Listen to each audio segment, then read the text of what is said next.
Kenzo, get back here, boy. Come here. What you doing running around in my room while I'm getting this stream ready? Hey, watch yourself with the cords, boy. Be careful. You don't want to run into them. Be careful. Hold on. Let me. I know you're happy. You just had your lunch. I know you're happy. But let me get my. Hey, stop trying to nip my fingers. You know you can't lick my fingertips after I had chocolate. You know that. Because it will kill you. Now, let me go ahead and get the formalities out of the way. Sorry, everyone. Kenzo's. What are you doing? What are you doing? Come here. Hey, come here. You're not in trouble. Hey, come here. You're not in trouble. Ugh. You're not in trouble. But look at this boy. Look at him. Look. I know you smell the chocolate on my breath, but you can't have it. Now, look at the people here. Real quick. Look. Where are you going? I know you smell the chocolate chip cookies on my breath. Well, cookie. But you can't have it. You cannot have chocolate. Come here. Real quick. He's still a little bit wet because he had water. He just had his lunch. I know. And look at you. Look at the people. Look at you and the people. All right, now I got to go put you down because now I got to go do my reflections. So you guys don't really see Kenzo all that often, but he's getting bigger. He's starting to get a lot heavier. Look at him. Look at him being curious. Smelling my breath because he knows he smells the cookie dough. Now, I'll be right back. Let me go ahead and put Kenzo down, and then we can get started with these reflections real quick.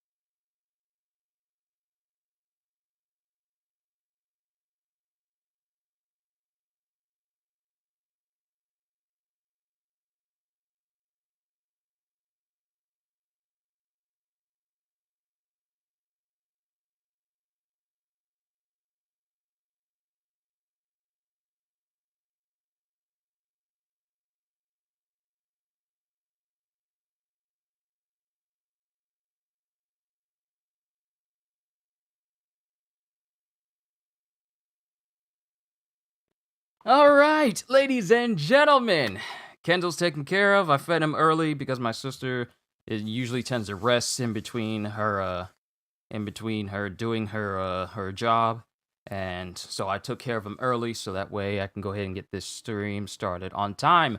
Okada-san, it's good to see you and everyone else here. So we got a little bit of grounds to cover. We only got 3 chapters, and let me go ahead and officially do the formalities.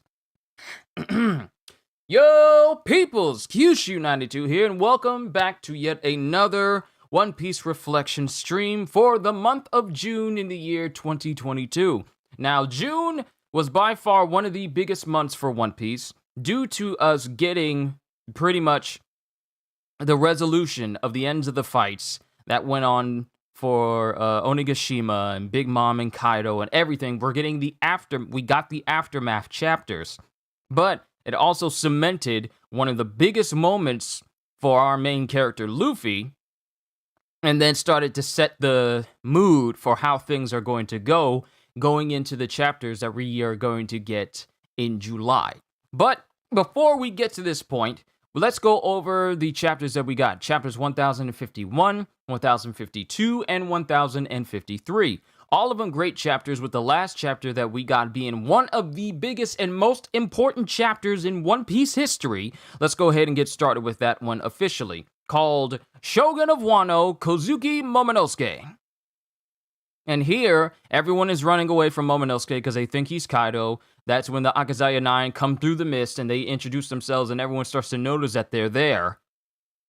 And everyone is seeing all of this here in the Flower Capital, and all of this gets relayed into Ringo, Hakumai, and Kibi, Kuri, and Udon, and Babanuki is watching all this going on, but they're all like, we got more important things than that signal. And they're trying not to pay attention. They're not interested in the Akazaya 9 coming back. So the beast pirates at Udon are pretty much annoyed by the Akazaya 9 showing up. And then even the people in Ebisu Town are seeing all of this going on. What's this? And the people are laughing. What's going on? There's a signal coming in for the Flower Capital. Put it on the light scroll. And this is when Yamato actually gets introduced to the rest of the Straw Hats. Because Brooke and Frankie think she's a threat. And she still refers to herself as Kaido's son, because she still refers to herself as Odin and as a man, even though she is a woman. Hate to break it to you, all the people who still think that she's anything else but a woman, but Oda has already confirmed that she is. And that's the reason why I'm constantly going to call her she. But she introduces herself to the Straw Hats saying, I'm not your enemy. In fact, I've been following all of your exploits in the newspaper. I have to say, I wasn't sure how many of you were actually human, but you all seem pretty normal. She says that she's speaking to Brooke and Frankie, a cyborg, and a undead skeleton. Skeleton. That's not English. Skeleton. And what about your horns then? Kaido's, and then Sanji runs up. And she introduces herself as, at any rate, I'm going to be joining on your ship. I'm Kozuki Odin, otherwise known as Yamato. Nice to meet you. And then Usopp and Nami get surprised by this news. Frankie says, on our crew. And then, Brooke and Sanji are enamored by Yamato. And Robin is in the background laughing, saying, hey, you're a funny one. And Jinbei says, it's nice of you to invite yourself aboard, but it's the captain who decides that. And she says, that's true, and it shows Luffy still recovering. And then it shows the Beast Pirates running away from Yamato. Because if you remember, the Beast Pirates wanted to try and orchestrate and instigate some more fighting. But Yamato says, like, if you want to keep fighting, I'm going to destroy you. So we got Beast Pirates who are literally trying to run away. With one of them saying, we don't want to be slaves, young Master Yamato. And Jinbei says, I don't sense any particular hostility. So, yeah, you goons, shut up and stay there. Say what you want. Say what happens with those guys. And then it shows that Hamlet and Briscola are still under the effect of Thomas Devil Fruit, which we then find out has a time limit. My jutsu, once the full moon comes back around, my jutsu will wear off, meaning in 1 month. After a month, some animals go back the way they were, but some of them will stay my friend. I bet they'll choose whichever they feel more comfortable with. So that's what we find out, is that there's actually, in fact, a time limit on Tama's Devil Fruit. So she can't indefinitely keep someone enthralled by her Devil Fruit power, but some animals who lose that effect still end up being her friends, which I'm pretty sure is the case for Komachiyo and, what is it, Hihimaru? I want to say Hihimaru. So it makes you wonder what'll happen once the effect wears off of Lady Speed, Briscola, and Hamlin, and pretty much any other gifter that was following Tama. That just leaves it all open, because they're not wild animals, they're half human as well, who are able to think on a greater capacity than all the other animals that she's been with. So it makes you wonder who's going to stay with Tama after the effect wears off. And then it has Lady Speed there saying, Master, I'm so much happier with you. I hope you stay with me, Horselina, but not like a servant, more like a mommy. I hope you stay with me forever. And this comment surprises Nami. When she said this, I never really commented on this, but she's surprised by Tama saying, I hope you stay with me forever. And the words forever are emboldened here. And then it cuts to the light scroll that's going on in the Flower Capital as someone comes through the smoke, saying, 20 years have passed since the death of my father, Kozuki Odin. And people are saying, Father, you mean, I'm so glad that you have survived these long, difficult years. The Fire Festival is not ending. Starting tomorrow, you may do whatever business you like. You may drink as you wish. You may drink to your heart's content. You will not pay for the water from the earth. No poisons from factories will be allowed to spoil the land. There will be no slaves in Wano. And Tama is hearing this, and she's thinking Momo. And then we cut back to Tama's past as we find out that her mother and father were forced to work in these factories. And in the process,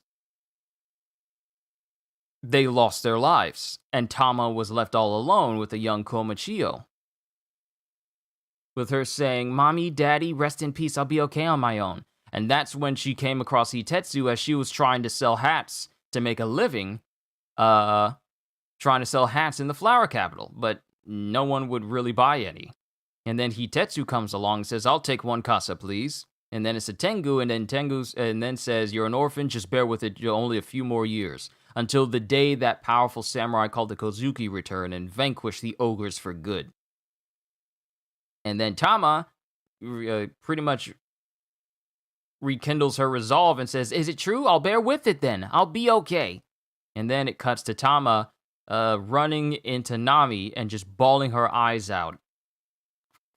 Pretty much just, "Yo! Wow, look at you, Neil Johnson, member for 4 months." Enthralled, a great word, it really is. Wow, has it really been 4 months since you've been a member already? I forgot that they have these little updates. I forgot about that. I keep forgetting that it's not only super chats that get like the big notifications during the stream, but also letting me know how long people have been like members on the channel. It's like, wow, that's cool. That's cool. I can't believe that sort of thing is happening for me. That is so cool. I'm sorry, I'm a big geek when it comes to something like that. So that just happening is just like, wow, that's cool. I like it. I like it a lot. But good to see you, Neil, as always. But Tama is crying her eyes out because she's now realizing that the very promise that Luffy made will make it so that this is normal. By the time we leave this country, it'll be a place where you can eat as much as you want every single day. Tama now realizes that Luffy kept his promise. In the day where she gets to actually eat food and never have to worry about scrounging, never have to worry about waiting for the fire festival in order to get food, or being given just like a small amount of rice from the small amount that she sells her hats for. She never has to worry about living in squalor anymore. And this is just tears of joy is happening. Orochi's wicked rule and the threat of Kaido are gone for good. We found strong, faithful companions at sea, and as part of the Ninja Pirate Mink Samurai Alliance, we led a raid upon Onigashima. And Luffy's here unconscious, but he's smiling. Kaido, Orochi, the Animal Kingdom pirates, every evil that plagues our fair land has been vanquished. And everyone is surprised as it shows Akazaya 9 bowing in front of Momonosuke as he's standing here. And everyone is surprised, and everyone starts crying because the very thing that they've been waiting for the past 20 years has happened. They beat those monsters, the horrible Orochi is no more. The what alliance? And this is the first time that Kid is hearing the name of their alliance. Yo, Looney Scorpion, what's going on? We are on the first chapter released in June. We got 2 more. Sit tight. We got a lot to discuss. But Kid is listening to this Ninja Pirate Mink Samurai Alliance. Ninja Pirate Mink Samurai Alliance name for the first time, and he's all like, the what alliance? Is all like, wait, this is what you've been calling it this whole time? And all the citizens of Wano are crying, going, yeah! And everyone's crying, and Law's sitting there with Beppo. Law is never too far from Beppo. And we will never forget the sacrifices of those brave souls who paved the way for this raid. And Carrot is crying, as obviously she's thinking of Pedro. We got Tama here, she's smiling, possibly thinking of her father, Yasuie. Then we got Kinemon, who's bowing his head, as Momonosuke has apparently run out of things to say. What do you do? What do I do? And Kinemon is thinking to himself, just keep going, bluff your heart out. And then he thinks back to what Luffy said. What are you, Momo? Just a figurehead? Is there a single thing left in the world to be scared of? And he says, my father gave me a name that means invincible. Under my rule, this parched and ruined land will turn into a paradise on earth. Lend me your strength, and let us work towards this end together. I have traveled 20 years to save you all. From this day on, I, Kozuki Momonosuke, will lead the land of Wano. And this is the chapter where we got the full human form of Momonosuke, where he looks just like his dad, only, he doesn't have like the flat top and the long hair in the back. His hair is just straight long. He looks great. And he's here holding, and the one thing I forgot to mention is that he's holding the Ame no Habakiri this whole time. He has his father's other sword with him. I forgot that. He's got his father's sword. Zoro has Enma, and now Momonosuke is standing here with Ame no Habakiri. And then Nekomamushi, everyone's crying their eyes out. Kiyori, Kawamatsu, Kiku, Nekomamushi, Denjiro, Kinemon, all the citizens of Wano. As Momonosuke thinks, Mother, I will keep my promise. Father, I will follow in your footsteps. And it shows everyone still bawling their eyes out. Sanji lighting up a smoke. Frankie and Yamato, cheering. Nami holding Tama as Tama cries. And everyone's saying, the true shogunate has returned at last. We've been awaiting you for so long, Lord Momonosuke. And then we get narration. And when the warrior at last sheathed his blade, the sky of the day to come danced with spinning, fluttering petals. This is the land of samurai. Here under the night blossom stands a handsome man of 8, blessed with great dedication and mercy. And in one panel, it shows Hiyori embracing her brother, trying to keep her face from going all ugly with crying like she did when she was trying to hold back her tears when she was speaking to Zoro for the first time. It shows Hiyori holding on to her brother, who is massively taller than her. Like, Momonosuke is tall. He just towers over Hiyori. Blessed with great dedication and mercy and a level of strength that can be forgiven. This is the birth of the man who would later be known around the world as the great shogun of Wano, Kozuki Momonosuke. And that is the end of that chapter. I know it feels like I'm going through some of these chapters kind of quickly. What's going on, CJ and Psycho? I've just hit the end of the first chapter of June. We're going to talk about it just a tiny bit. Then we're going to move on to the next chapters. I feel with as quickly as I've gone through this chapter, this stream might not be as long because there's a lot, but I am going to keep it concise and try to cover as much as possible because it's 12:17 and I kind of want to get some lunch. I'm kind of feeling a bourbon bacon cheeseburger meal again. Those sandwiches are really, really, really good. I'm probably gonna have to grab one. But let's go over the chapter summaries for chapter 1051. The events in the Flower Capital is broadcasted across Wano Country. The rest of the figures emerge from the smoke. Kinemon is shown to be bandaged and conscious. Kikunojo is also conscious and being carried by Nekomamushi. Raizo, Kawamatsu, Inuarashi, and Shinobu are also present. Momonosuke's adult appearance is shown. Momonosuke is wielding the Ame no Habakiri. Momonosuke tells the people of Wano that Kaido, Orochi, and the Beast Pirates were all defeated by the Ninja Pirate Ming Samurai Alliance, and they all cheer in response. Momonosuke officially declares himself as the new shogun of Wano. Momonosuke then reunites with Hiyori. The group follows Momonosuke inside the Shogun Castle. Many Beast Pirates are seen retreating. Tama's ability is revealed to only last for 1 month, though some animals stay tamed. Tama's past is shown, including how she lost her parents and came to be raised by Tenguyama Hitetsu. Speed claims she wants to stay with Tama, while Tama desires Speed to become her new mother. Yamato meets with the rest of the Straw Hat Pirates and states that she will be joining the crew as a crew member despite some objections, as Luffy had not decided yet. Luffy and Zoro are unconscious and being tended by Chopper. So this was a pretty good chapter, a very emotional. Do some of these in my best Virgil voice, just for kicks, if you wish. Do some of what?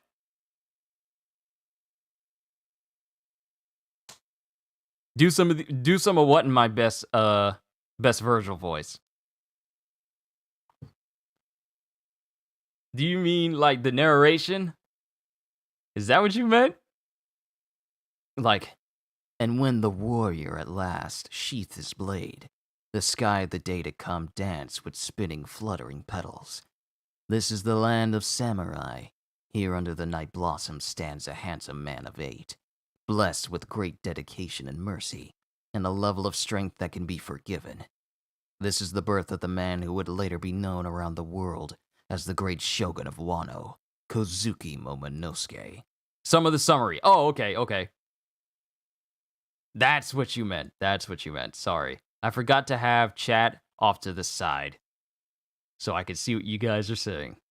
Because I really just need the pop-out chat off to one side, so that way I can see chat on one side and then look at you guys on the other. I'm not reading these chapters like fresh for the first time, so I can look at what you guys are saying and move on to the next one. So, this was a great chapter because we finally got to see Momonosuke in his human form, but also see him formally reclaim all of Wano. There is no one who objects to him. Everyone is happy to see him.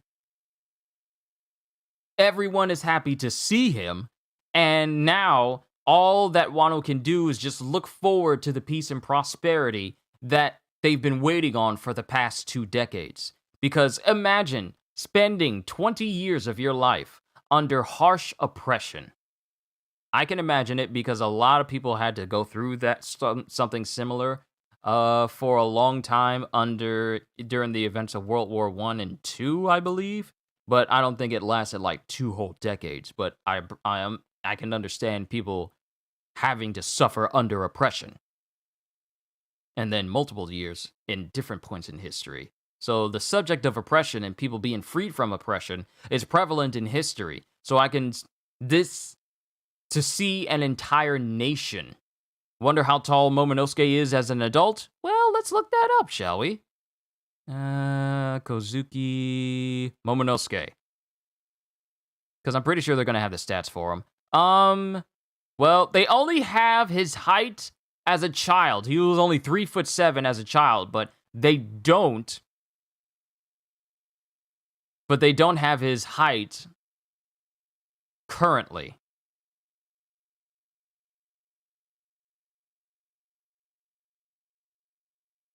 He's quite tall, with Shinobu and his sister reaching up to around his chest. And Hiyori stands at 180, and Shinobu and Hiyori stand at 180 and 170 centimeters respectively, so he towers over 177 centimeters. I'm guessing he's 9 to 10 feet tall. I wouldn't be surprised if he's just a tad bit shorter than his dad. But he's definitely taller than 170 centimeters. Almost twice as tall. Almost. But it doesn't definitively give a estimate as to how tall he actually is. But this chapter pretty much just cemented that Wano is now officially free from the oppression of Kaido and Orochi. The threat that they presented over the people of Wano, the oppression, the slavery, the mistreatment, the abuse, the ways of it being like a nation, a dictatorship-like nation that only had its people living so that they could be used to serve the needs of Orochi and Kaido, that whole feeling is just gone in an instant from this one speech from Momonosuke. And this is the courage that he really did need, and I'm pretty sure he gained over, screaming his name out when he was being prepared to be executed by Kaido way back before the raid even started.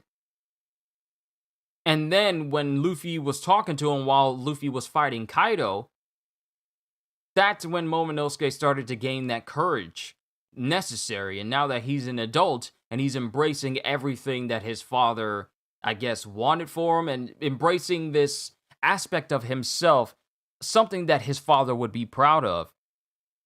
Just his speech alone was enough to send all of Wano into an uproar of happiness and hopefulness, and a sense that the darkest days that Wano has ever seen is now over now. So Momonosuke has come a long way from being this bratty little 8-year-old who was scared of heights and literally everything else that could pose a threat to him, and never having any courage at all. It took one run-in with the Straw Hats and the adventures that they went on, and then this one pivotal moment for Momonosuke to gain that courage for himself and proclaim himself as the Shogun of Wano, and then everything just sort of kind of pieced together, I want to say, after that. So it's strange. I wouldn't say it's strange, but it's nice how he just fits into the role even though he's still technically 8 years old, biologically he's 28. But everything else, he is still an 8-year-old kid, just stuck in an adult body. So for him to be able to make this sort of proclamation and inspire hope into the people at such a very technically young age, it means that Momonosuke is, he all right. He gonna be fine. But that was chapter 1051. Let's go ahead and move on chapter 1052. Let me get that one prepared, and let me get the other page prepared. All right, chapter 1052, A New Morning. So it pretty much cuts to Marie-Joie, where the Gorosei find out about the news. So Nika has finally descended upon the world, and 2 of the 4 emperors defeated in the same battle. This is not a matter we can cover up. The information will be all over the globe soon enough. Oh, they had no idea how right they were. And the timing couldn't be worse. So how do we respond? And then it cuts to the ship where Guernica is there. That's the other, Guernica is there. And that's the other CP0 agent that managed to escape. The sea's near Wano. You said that Zoe is gone. Yes, sir, it just slipped away into the mist. So what was it doing? And then the Gorosei are saying, so then they are not opening up the country. Wano will remain an impregnable fortress, it seems. They must have changed tactics in response to the situation. Someone over there is very shrewd. Now there is no means of sending in a major force to occupy the nation, because they were counting on Wano's borders being opened up after the events of, the fight of Onigashima and everything. They were hoping that the borders of Wano would open up so that they could come in there and try and take over the entire country for themselves. But since Momonosuke sees that now is not the time for the borders to be open, ain't nobody getting in. Not even the Gorosei and all their power can't get into Wano, because it's basically a fortress. Unless you know how to get into Wano using the koi fish, or someone lets you in through the secret entrance near the bottom of the entire country, you're not getting into the country easily. I mean, even Big Mom had to resort to using the koi fish in order to get up there, and both times her ship was knocked off by King and Marco. Not only that, but the warships from the world government, they're not able to get into Wano at all. They have no means of getting into the country and trying to take over for themselves. But one of the Gorosei says, but you will at least bring back Nico Robin, yes? And Guernica says, without fail. And then someone chimes in on the Dendemushin saying, CP0, CP0. And then someone saying the signal's being jammed. Hang on, you guys. Who are you? Just wait where you are. I'll be right there. And we get someone saying that they're on their way there. Then we cut to more narration. The land of Wano, freed at last from 20 years of tyranny, reveled in the victory of the Kozuki clan. And we cut to Drake and Hawkins inside of the Onigashima castle. And Hawkins, still missing an arm and still bleeding profusely, he comes in and he questions Drake about him being a Navy man. And Drake, kinda conscious, says, I'm not answering that. That's what you came here to ask? And then Hawkins lays up against a pillar and says, you look like a total wreck. I thought your divination said you'd be fine as long as you didn't, can't tell if that was Morgan's or Ryokugiyu. Oh no, that was Ryukugiyu. Because Morgan's, that was not Morgan's who was speaking to them. That was not Morgan's who was speaking to him. That was Ryukugiyu, because at the end of this chapter, Ryokugiyu is flying in to Wano, saying that he's almost there, with Kainu asking where he is. So it was Ryokugiyu who was chiming into CP0 earlier. I covered that when I was going over this chapter when I did that reaction. But yeah, that's him. But Drake is saying, I thought your divination said you'd be fine as long as you didn't betray Kaido. And Hawkins says, I sank to working for Kaido because I sensed death in the presence of that monster. But Kid and Killer faced death bravely and continued their resistance. Even if I had foreseen their victory, how could I possibly turn back and suck up to Kid again? And then it cuts to Drake talking back to Hawkins way back when Hawkins was trying to figure out who has a certain chance of surviving until tomorrow. And then Drake says, so that certain man you were talking about was, and then Hawkins says, me. and then he just falls over unconscious. I looked into Hawkins's page, and it doesn't say that Hawkins is dead. It just says that his status is currently unknown. So we don't know if Basil Hawkins is officially dead in this chapter or not. Then it cuts to the 7th day since the conclusion in the Flower Capital. It's been a full week since the events of Onigashima, Kaido and Big Mom getting caught up in a ginormous nuclear volcanic explosion, and all the fighting has been over. We got a new teacher who have replaced Mrs. Sada Hebi for the kids, and they have to relearn the history of Odin and the Akazaya 9 and all the things that's pretty much transpired in Wano, getting told the correct history of Wano now, so these kids can stop getting gaslighted. Then it cuts to the Paradise Farm, where it has the ginormous ships on wheels, where it's just stocked with food, and people are talking about, do you know about the man who beat Kaido? I heard. He's a warrior by the name of Joy Boy, right? But apparently he's already left the country. Oh, I wish I could have seen him, a hero rivaled only by the god of the blade. So the people of Wano are already referring to Luffy in the same regard as Ryuma, which is a pretty big status for Wano, given how much and how seriously they wanted to reclaim Shusui away from Zoro because it's such a revered relic. Now they're referring to Luffy on the same lines as Ryuma, literally a god. Pretty much a person seen as a god in the a mythical figure and god in the world of Wano. Now they're referring to Luffy as such. And then we got to cut to the Eternal Graves in Ringo. Reverse indoctrination, which is hard to do. Yeah. Because it was indoctrination the first go around when the kids were being falsely taught that Orochi was the one who brought the land of Wano to prosperity. Now this new teacher who replaces that other teacher that served Orochi, has to do reverse indoctrination in order to teach these children the true history of Wano and reverse the indoctrination they were forced under all these years. But we cut to the Eternal Graves in Ringo with Kawamatsu and what appears to be Kinemon sitting there saying, build a temple? Indeed, upon a hill with a view of the Flower Capital, just like the shrine to Ryuma, god of the blade. Only this will honor Lord Odin. And surrounding him, all the daimyo who fought for the country, starting with Lord Yasuye, plus Ashura and Izo. So this chapter pretty much confirms that we lost Izo, and we completely lost Ashura Doji. Now, mind you, I kind of had it in my mind that Ashura Doji was lost when he sacrificed himself in order to keep that drawn clone of Odin from blowing up in front of the Akazaya 9 when he greeted them in the treasure repository before they started to get up and moving again. I already surmised that he was gone because there was absolutely nothing cutting back to him, letting us know that he was fine. But Izo losing his life, taking out one of the other CP0 members in the process, that was surprising to me.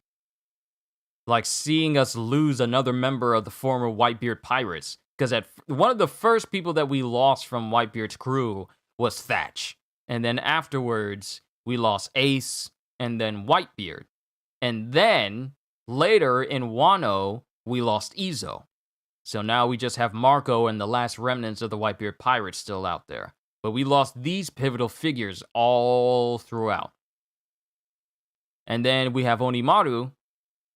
And then we have Kinemon with Kawamatsu chilling with Onimaru. And then Marco comes up. And then Kinemon says, does this work for you, Miss Sir Marco? And Marco says, of course, best to be buried in one's native soil. And here I am, still kicking for some reason. And Kawamatsu says, we all have our own qualms too. It is difficult to bear the thought of something happening to the heroes of the battle while the rest of us live. Let us pray for their recovery. And then it cuts to Yamato, who's saying, I'm so hungry. I mean, not hungry, as she's sitting on top of Kozuki Castle, with Hiyori coming in and drop-kicking Momonosuke, saying that Luffy and Zoro have finally waken up. Am I going to react to the One Piece Odyssey Dev Diary today? I don't see why I can't do it in this singular stream. I can pull the video up. Sorry for interrupting with the question. Don't worry, Ernest. Don't even worry about it. So what I'm going to do is... I'll watch H2O Delirious later. Let me pull up the diary. So that way, once I'm done with all the reflections, I can actually react to it. Lord Jesus. Hey, CJ, you want to hear something crazy about the Jane Foster DLC that dropped for Marvel's Avengers? Since she's basically a copy of Thor. Oh, it's Seren, by the way. Oh, okay. Nice. Sup? What's going on? But, since Jane Foster is basically a clone of Thor, and she has the same emotes as Thor, you still have to rebuy all of her emotes that are basically the same as Thor's. So if you bought Thor's emotes, and since she basically does the same emotes as Thor, they don't also go to Jane Foster. You have to rebuy those same emotes for her as well. So that was kind of egregious how they thought of, well, let's give us the same character but a woman, but also make you buy the same emotes for her all over again. So I just found that incredibly disappointing. Ooh, this is an 11-minute dev diary. Okay, interesting. We'll check it out. We will definitely check it out. Yeah, oh no, I am not kidding, CJ. I'm not kidding. I'm not kidding. Okay, now let me take the volume off. And I got the page right here, so we'll be ready to watch it once I'm done. Let me set it up so that it cuts to that page specifically. One Piece Dev Diary. All right, let's continue on. Once I'm done with going through these chapters, then we'll check out the Dev Diary, because y'all know I'm already playing One Piece Odyssey. I am. I'm playing One Piece Odyssey on this channel, and so many other games. Sonic Frontiers, still looking into Gotham Knights, still looking into it. And I'll probably play Marvel's Midnight Suns as well. And hopefully we'll get some news about God of War Ragnarok soon, or at least a release date. Some people are getting really antsy about the fact that the people at Santa Monica have not released any information about God of War yet. But I feel like the game will be ready to be revealed its release date when it is ready. People just need to be patient. But we'll talk about games later. We will talk about games later. Right now, we need to get back to this chapter. But Luffy and Zoro wake up, and Luffy wants meat, and Zoro wants booze, and everyone starts running into the room. As multiple plates of meat and multiple platters of booze are being brought to Luffy and Zoro as they're just drinking up massively. And Momonosuke says, "Zoro, Luffy, don't eat too much." Hold on, let me get chat back up here. Come on, man. I know, CJ. I know. Jane Foster isn't saving that game. I don't know why people seem to think that it's just going to change up the game for the better. But, it's not going to happen. But we'll talk about games later. Luffy, Zoro, don't eat too much. And mind you, when I say Zoro, I say Zoro, Z-O-R-O. But every chapter that has Zoro's name in this,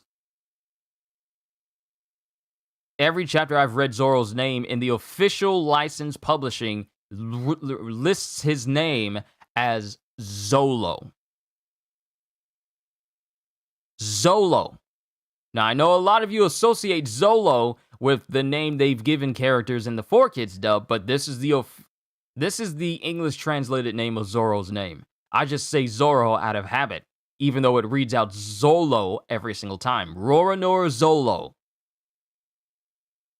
I'm just letting you guys know now. If you look at it and wondering why I say Zoro instead of Zolo, even though it says it, that's why. But it's just like, I've never brought it up before because I didn't want to confuse people. But this is what I see every time I look up on the Viz site. Whenever I see a new chapter of One Piece and Zoro's involved, it's always Zolo with an L, not an R. But yeah. Luffy, Zoro, don't eat too much now that you're up. The entire country is gonna hold a feast. Let's do it today. And this is the first time that Luffy and Zoro are seeing Momonosuke in his human form. It's me, Momonosuke! What? Oh, you're an adult now!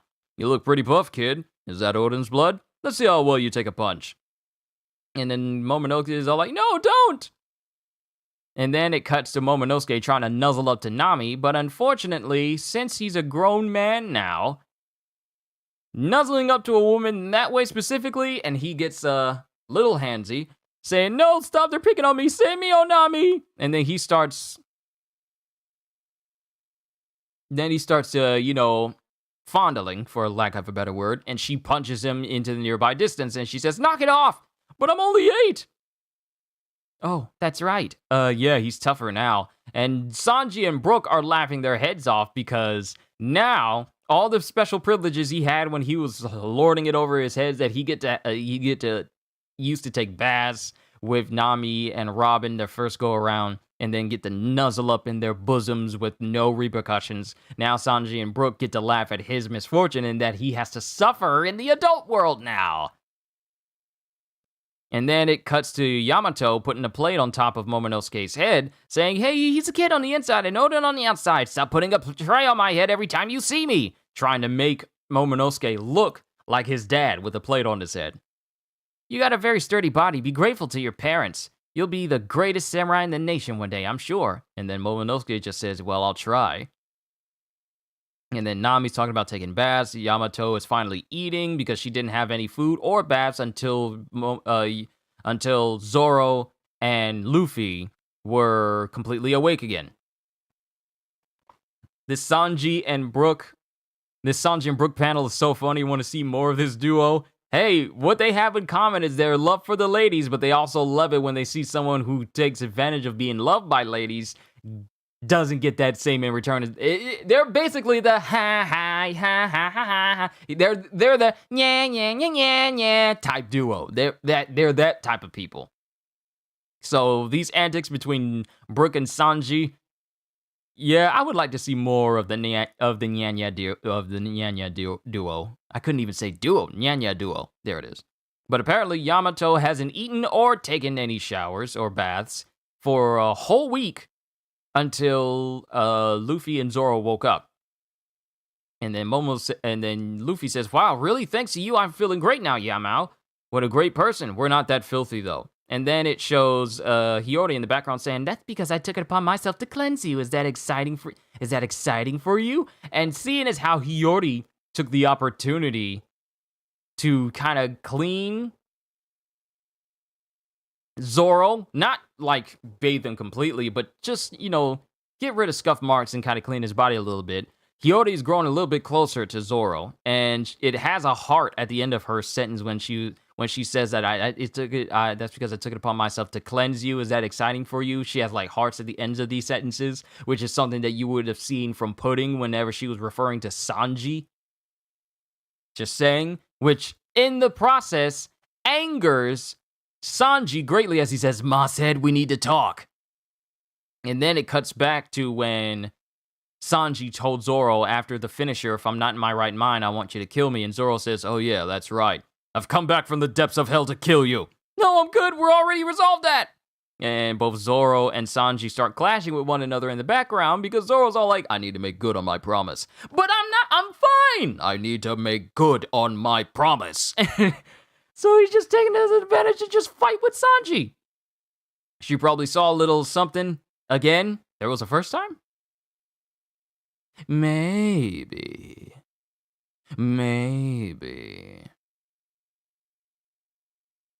But it cuts to Kiku saying, "Sorry, Nami, there's no mixed bathing in the castle. Do you mind if this one joins you?"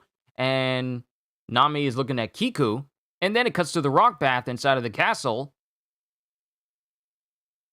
As Luffy, Momonosuke, Sanji, Brook, Nekomamushi, Jinbei, Chopper, Zoro, and Yamato are all in the rock bath together. And then it shows Nami, Tama, Kiku, Speed, Carrot, Shinobu, Toko, and Hiyori all in the women's bath together. And Tama's all like, "I hope to grow up to be this bewitching." And the thing about Sanji and Brook is that they're taking it back that Yamato is inside the bath with them. Sanji's launching backwards, gonna probably need another blood transfusion. Momonosuke is looking like, "Yamato, what are you?" And she doesn't, Yamato is one of the guys, all right? She's one of the guys, and she gets to chill with the dudes, and it's all like, oh, yay, it's my buddy Brian, that's my buddy Cody, and that's Yamato. She's chill. She's all right. And that's basically what that dynamic is with her just chilling with all the dudes here. And no one is fazed by this except for Brook, Sanji, and Momonosuke. But then you have the women's bath, already went through that. And then it has everyone cheering on, saying the feast is going to be today. It's time once again to celebrate the return of the Kozuki clan. Tell each of the provinces. Then it cuts to the Tokage port in Udon, where Usopp and Frankie have been working on all of the ships. The Polar Tang, Kid's ship. What is Kid's ship called? What is his ship called? Hold on. What is his ship called?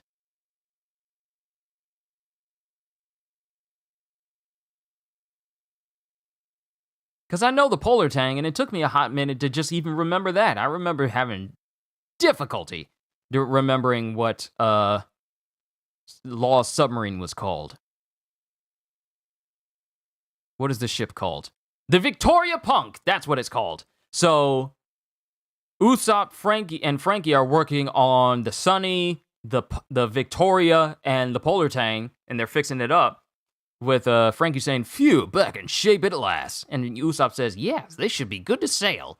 And it has Usopp sipping on some drinks, Minatomo just chilling as well.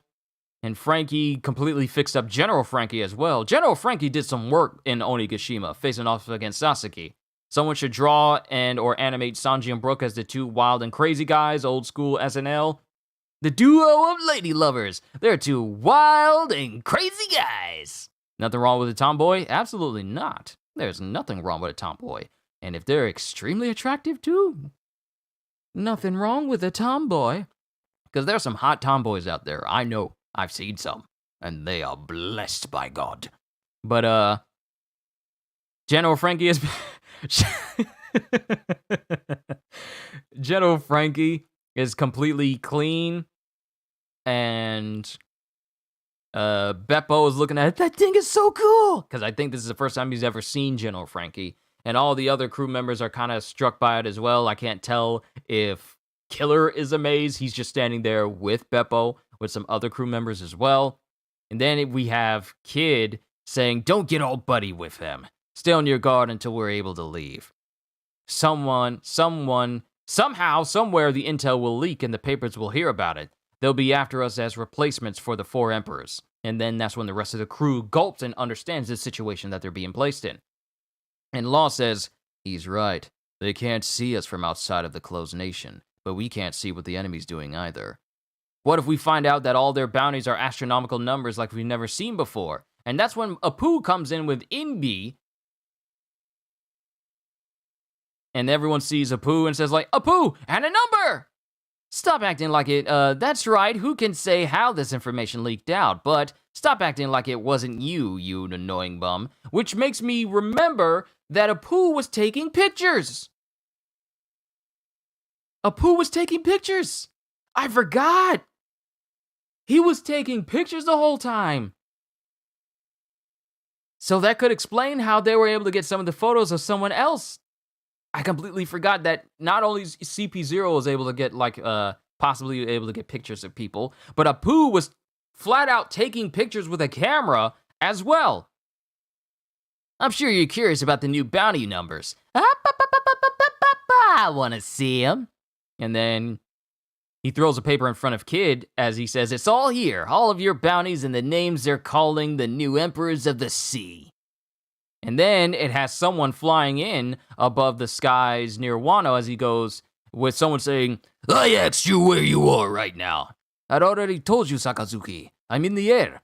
In the air? Where? Oh, I can see Wano up ahead. Don't you dare make things any worse. Got that, Ryoku Gyu? I know, jeez. And it just shows that Ryoku Gyu is heading to Wano. So, let's go over the short summary. And I say short summary, but there's a lot of references. Chapter notes for chapter 1052. The remaining CP0 agent has returned to the world government fleet outside Wano country. He has reported the events to the Five Elders. Someone intercepts CP0's call and orders the fleet to remain in position as they plan to arrive soon. This jamming prevents the CP0 agent from Oh, wow! I never noticed. This jamming prevents the CP0 agent from receiving the orders of capturing Robin. Wow, I never noticed. The order for the CP0 agent of getting the orders to take Robin, he never received it. Hold on, I gotta go back.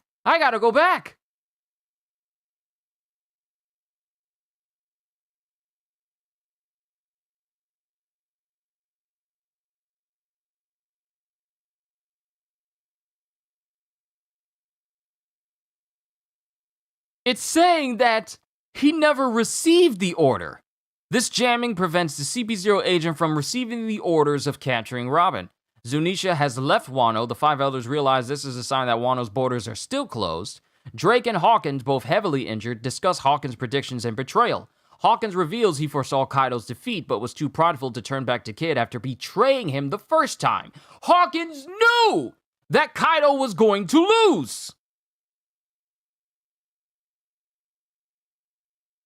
But his pride prevented him from turning back to Kid and joining with them after betraying him the first time.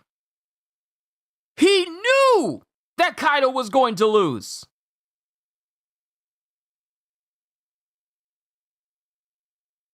The man Hawkins foresaw as having a 1% chance of surviving throughout the raid was himself. At the end, he received it because he says, yeah, that won't be a problem in response. I figured as much because he says it directly after this is like, but you will go and capture Nico Robin. And then he says directly after, without fail. And then the signal gets jammed. So I feel like this statement here is incorrect because he says without fail in response to what the Gorosei had said. So the jamming didn't prevent him from hearing it.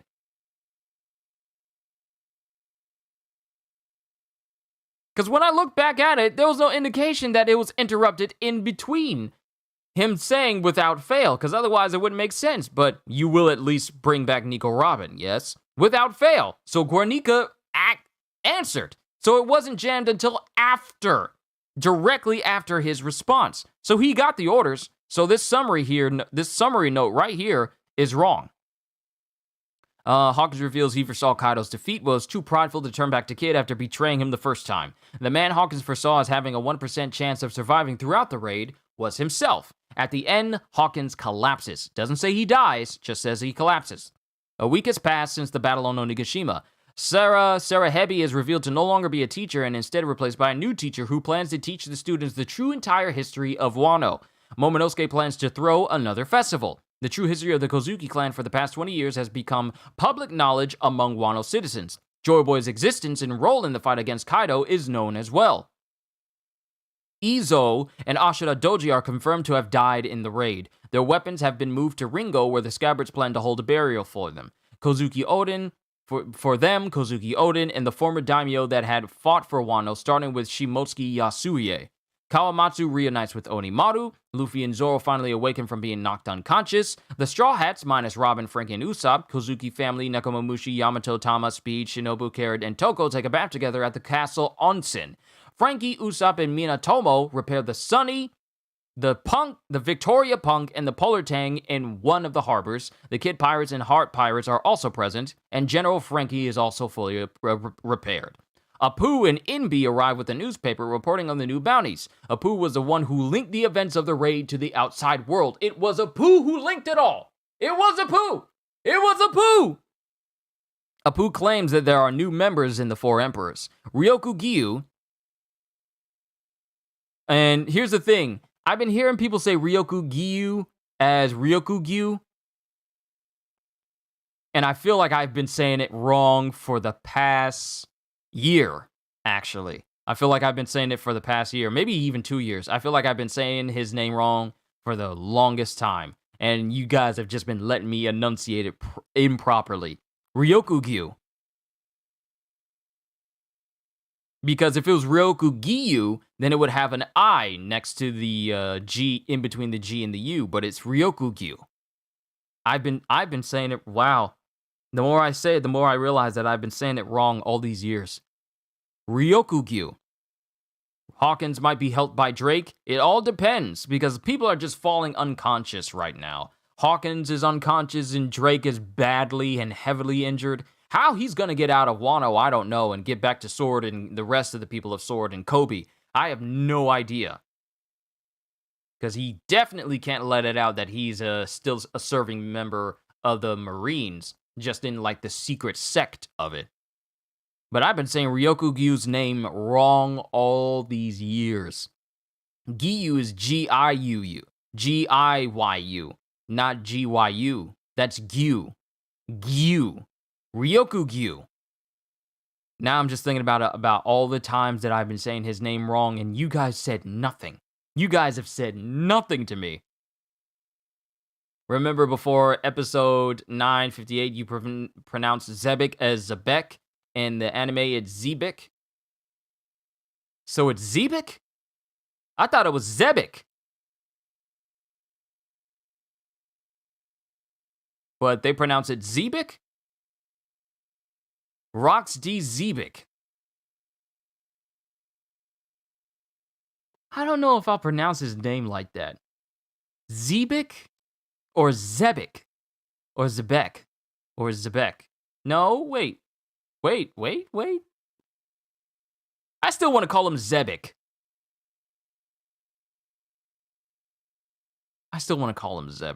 Rox D. Zebek or Zebek. Man, I've been... What have I been pronouncing wrong this whole time? I can't even tell anymore. Let me finish. Ryoku Gyu is nearing Wano from the sky. He is shown to have a large flower on his back that he uses to fly. He is speaking with Sakazuki via Denden Mushi. Personally like Zebek or Zebek better. I like Zebek better as well. But that's the end of all the notes that came up. I thought it was Zebek. I called it Zebek with a B-I-C at the end. Even though it's B-E-C, so it should be Zebek. Rox D. Zebek. So I'll probably say it like that from now on. But those are all the notes from chapter 1052 onwards to chapter 1053. And by far, one of the most important, if not the most important chapter of One Piece thus far. So let me go all the way to the end and get that chapter ready. How am I doing on time? It's going on an hour already? Man, time flies when you're having fun. And I'm going to be having... everyone, tomorrow's my last day at my job, last day at the job where I work. And I can't wait to have this live stream where I'm talking to you guys about all the stuff that's happened and transpired, the jobs I went through, everything that's led to this moment. I can't wait to have that heart-to-heart discussion with you guys tomorrow. Because it's going to be deep, and I want to go into deep details. It might not even be that long, and I'm just saying it, but I want to get everything out and let you guys know where I've been working and how I came to this conclusion of running this channel full-time after tomorrow, because tomorrow's my last day, and you have no idea how long I've been looking forward to it. But that'll be a conversation for when we hit it, for when I hit it and get past that day. All right, chapter 1053. New Empress, and it has a girl say screaming out, "What is that picture doing there? We never had the opportunity to approve this, and I'm certain I told you to remove the D off the name." And then the girl say are going up, "Those sound too much like, so much better than Zebek." Yeah, Zebek or Zebek sounds so much better than Zebek. That's just me personally. Well, us personally. But they're saying, "Reprint them now. Do not let these go out into the world." But we can't get in touch with the printing press. And then we got Morgan's being the absolute Chad that he is, saying, "Stop the presses at once." With him laughing, just saying, "Just look at that mystical form. Carry these far and wide, folks." The last message sent out by Cypherpole after they vanished in Wano was its Big Mom's ship. I won't let them manipulate this narrative. At moments like these, when the world is in flux, the straight facts are the most fascinating news there is. And since Morgans was told all this stuff going on by Apu, he says, "There's nothing like good old live entertainment." They already used up the more common pronunciations in various videos, including rap songs. But Morgans was informed by and told by Apu, because he's the one who leaked all this information. All around the world, people are just crazed by all this new information. The Emperors of the Sea, Kaido and Big Mom, defeated. The shocking news took no time at all to make its way around the world. 2 of the emperors who had ruled over the sea for decades toppled in a single night, and upon 3 pirate captains, Monkey D. Luffy, Eustace Captain Kidd, and Trafalgar Law, the government placed a shocking bounty of 3 billion berries each. So we have Kidd here, we have Law here, and we have Luffy here. And since pictures were taken of all 3 of them, they've all taken a picture in their looks of how they looked during the fight with the 2 Yonkos up on Onigashima, including somehow making it somehow being able to take a picture of Luffy in his Gear 5 state. Yo, Grant, what's going on? It took only a few days before all the stuff that the Reverie happened. Morgan must be racking in the cash with all the news that week. Seriously. We tend to forget that only a short amount of time has passed in between all the things that have happened between the Reverie and the end of Wano. So little time has passed, but it was stretched over 2 years? The events of Wano going from the Reverie all the way up until right now? 2 years, but only maybe about a good 2 weeks. A week and a half, maybe 2 weeks at the absolute most. 2 weeks have passed with all the events that have happened. And then we cut to the whole raid on Onigashima that occurred in a single night. The whole raid happened in one night. And Kaido and Big Mom lost, and everything, all of this stuff transpired. I wonder if someone's categorized how many days have actually passed since the events of Wano, and how long it's actually taken. I might have to look that up when I get the chance. But Luffy, Law, and Kid get brand new bounties, 3 billion berries each, which makes Luffy's bounty twice what it was when he beat Karakuri, because his bounty was 1,500,000,000 after he beat Karakuri.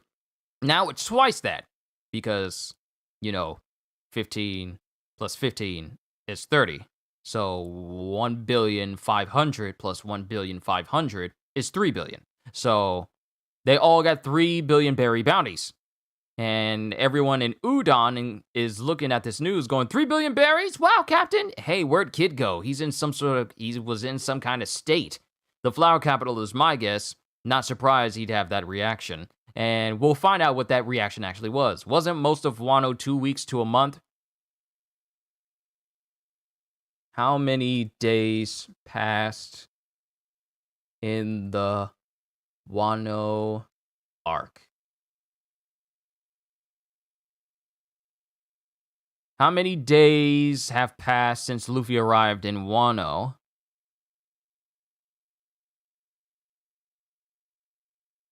No, I need timeline.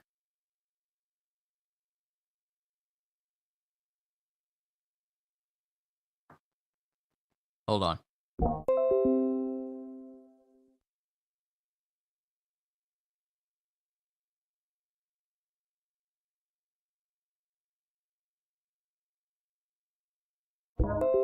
My family cares about me. Wasn't most of Wano 2 weeks to a month? 14 days till Fire Festival when Luffy arrives at Wano. 9 days till Fire Festival on day of Komonosaki's wake. 8 days till Fire Festival. I would say, yeah, about 2 weeks or so. But some of these posts were made like 3 years ago? I mean, just look at all of One Piece. It's been going for 25 years, but all takes place of about 2.5 years, most of which was a time skip. It's crazy. 25 years this story has been going on, but the actual timeline of the series has only been 2.5 years. That's how much time has passed. All of us have aged longer than the entirety of the entire world of Wano in the span of 25 years, but they've only aged 2. It's crazy. I'm not going to find the exact timeline of how much time has passed since the events. I'm just not going to find it. Let's continue on. But Law says this is going to be trouble, and then it cuts to someone preparing some food in the flower capital, and Jinbei's the only one who's there, and then it cuts to the flower capital. A lot of significant news happening in the past 2 months in the One Piece world. So much. The Reverie, the declaration of war of the revolutionaries, Blackbeard's making his move to go someplace, and then we have all the events of Wano. Wish you could live in the One Piece world just so you wouldn't have to wait years to find out what happens in a month. Yeah, all the events of One Piece happening as time goes on, instead of it just being, we gotta wait until next Sunday for the next chapter to figure out what happens 5 minutes from now. Because that's basically what the story of One Piece is. Every chapter is basically, more than likely, each chapter just goes across the span of minutes, with some chapters only going the span of weeks, and at the most, 2 years, which is the time skip. But most chapters just go forth minutes at a time. Most chapters just go forth minutes in between, in real time for them. Just minutes or even seconds. So much can be covered in One Piece. If it was done in real time, you'd chill peacefully in the East Blue. Yeah, East Blue is basically in paradise, and you never have to worry about running into any Yonkos or any overly powerful individuals unless you move over into the New World side, and that's where things start to get extremely crazy. So, yeah, there's that. You can live peacefully in the East Blue, just stay on the more protected side of the ocean. But so much time passes in so little time actually passes in One Piece in comparison to real time. But Jinbei's in a hall with some food prepared for everyone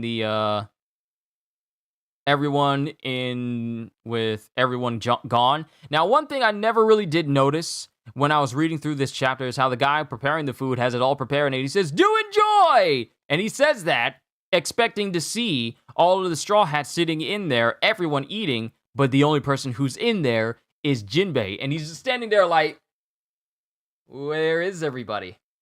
Like, he goes through this listing of all the food that he's prepared, and he wants to, show it off to all the people that saved Wano and says, like, do enjoy the meal! And then no one is there to compliment him but Jinbei. It's mostly just an empty hall with just the food sitting up there. Because everyone else is in the flower capital right now, just eating themselves silly. Luffy's eating himself silly. Chopper is eating his epithet. And Yamato is actually experiencing food that she can never get on Onigashima. And everyone's running through, and Komodasaki and Brook are having like a little mini concert, while people are saying like, "Rocket, Brook!" And then it's Moon Princess. And then people are praising and fawning over Hiyori once again. Then we got cut to beneath the castle of Kozuki. Do you think Jinbei will finish all the food or pack some for Luffy later? I've always been confused by the technology in the One Piece world. At times it seems medieval with wooden ships and no planes, but then they have cyborgs with insane technology. I figure it is more like, how best could you describe this? Because they have technologies that you normally wouldn't see in the setting. Everyone gets around by ship. Classically by ship, unless they have a devil fruit power. And yet you will come across entire countries that are futuristic, have high-rise buildings. If you count like the non-canon movies and stuff, you even have places like that are just like super ritzy, Las Vegas-looking places with skyscraper buildings, sophisticated television screens and technologies, and all sorts of things that you would see of a more modern world, but it's just integrated into this. It's a mixture of medieval and modern. Medieval modern. I don't even know if there's a proper term to call that. because Naruto works the same way.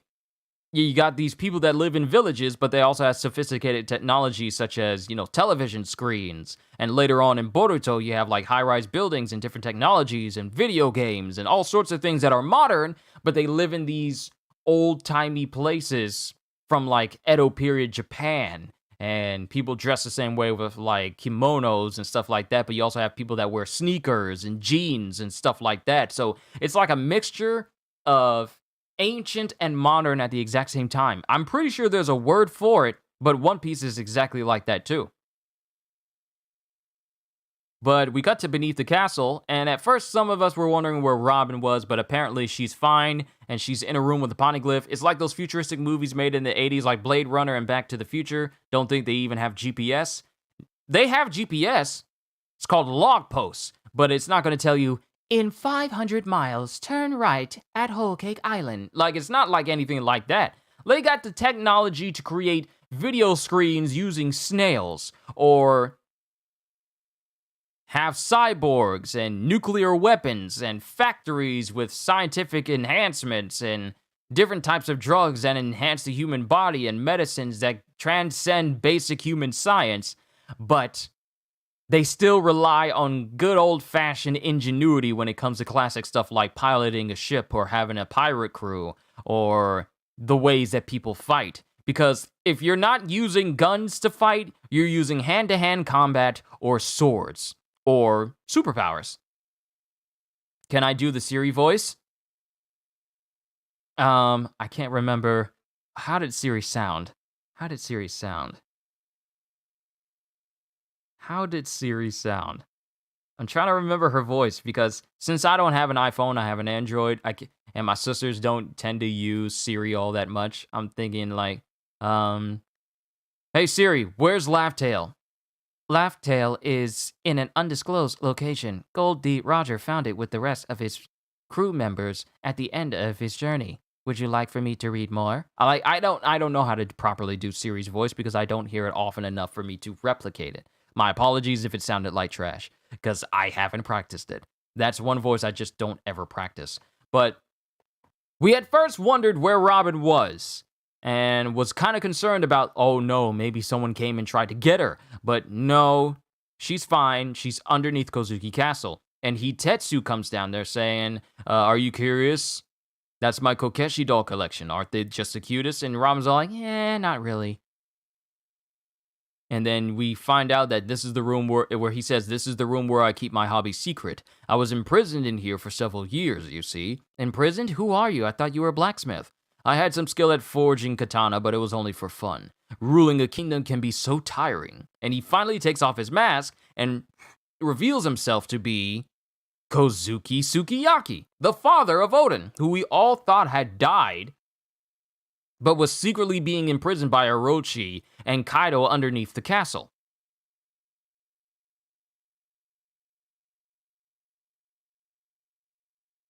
My name is Kozuki Sukiyaki, the father of Kozuki Oden.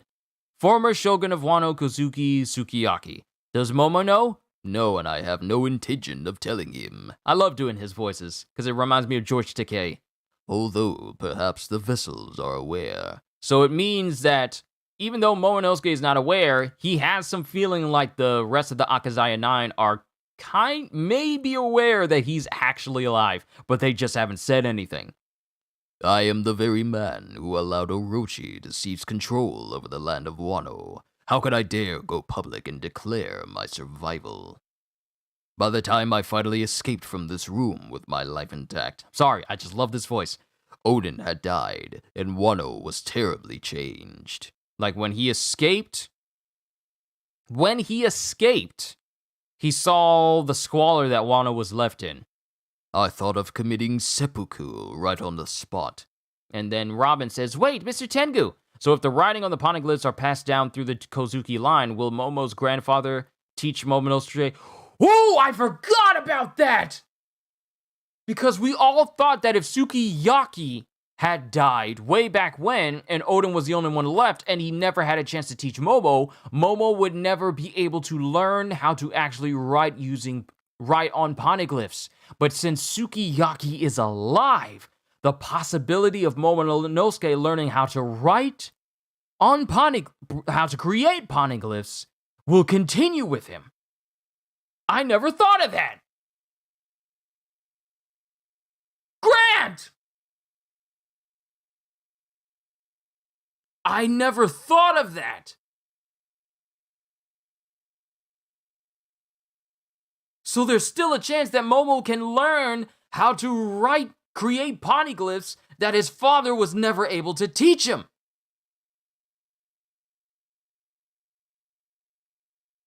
This makes Momonosuke even more important than before. How did I not... See, this is the reason why y'all are here.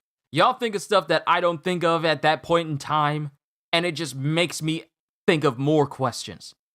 That's why I love you guys. Because y'all put my brain to work. Whew! How did I not realize that? Thought it was obvious? Yeah, you thought of something? Grant, it wasn't obvious to me because some things just goes over my head sometimes. It's just... sometimes I'm just so steadfast and looking at stuff that some things just go completely over my head. Like Drax is like, nothing goes over my head. My reflexes are too fast. I will catch it. No, some things just go right over my head and I don't even think to think of it. Thank you, Grant. Now I gotta think about this even more. Because now Momonosuke is not only the new shogun of Wano, but if his grandfather reveals himself to him, he can finally teach Momonosuke what Oden could not. Writing and creating poneglyphs. Which, here's a thought that just popped into my head. What if Momonosuke learns how to create poneglyphs and he channels the history of the Straw Hat Pirates into a poneglyph so that the annals of history could never besmirch or ever try and paint a picture of the Straw Hat Pirates differently, but Momonosuke creates a poneglyph in honor of the Straw Hat Pirates and chronologues their adventures with him, immortalizing their story in stone.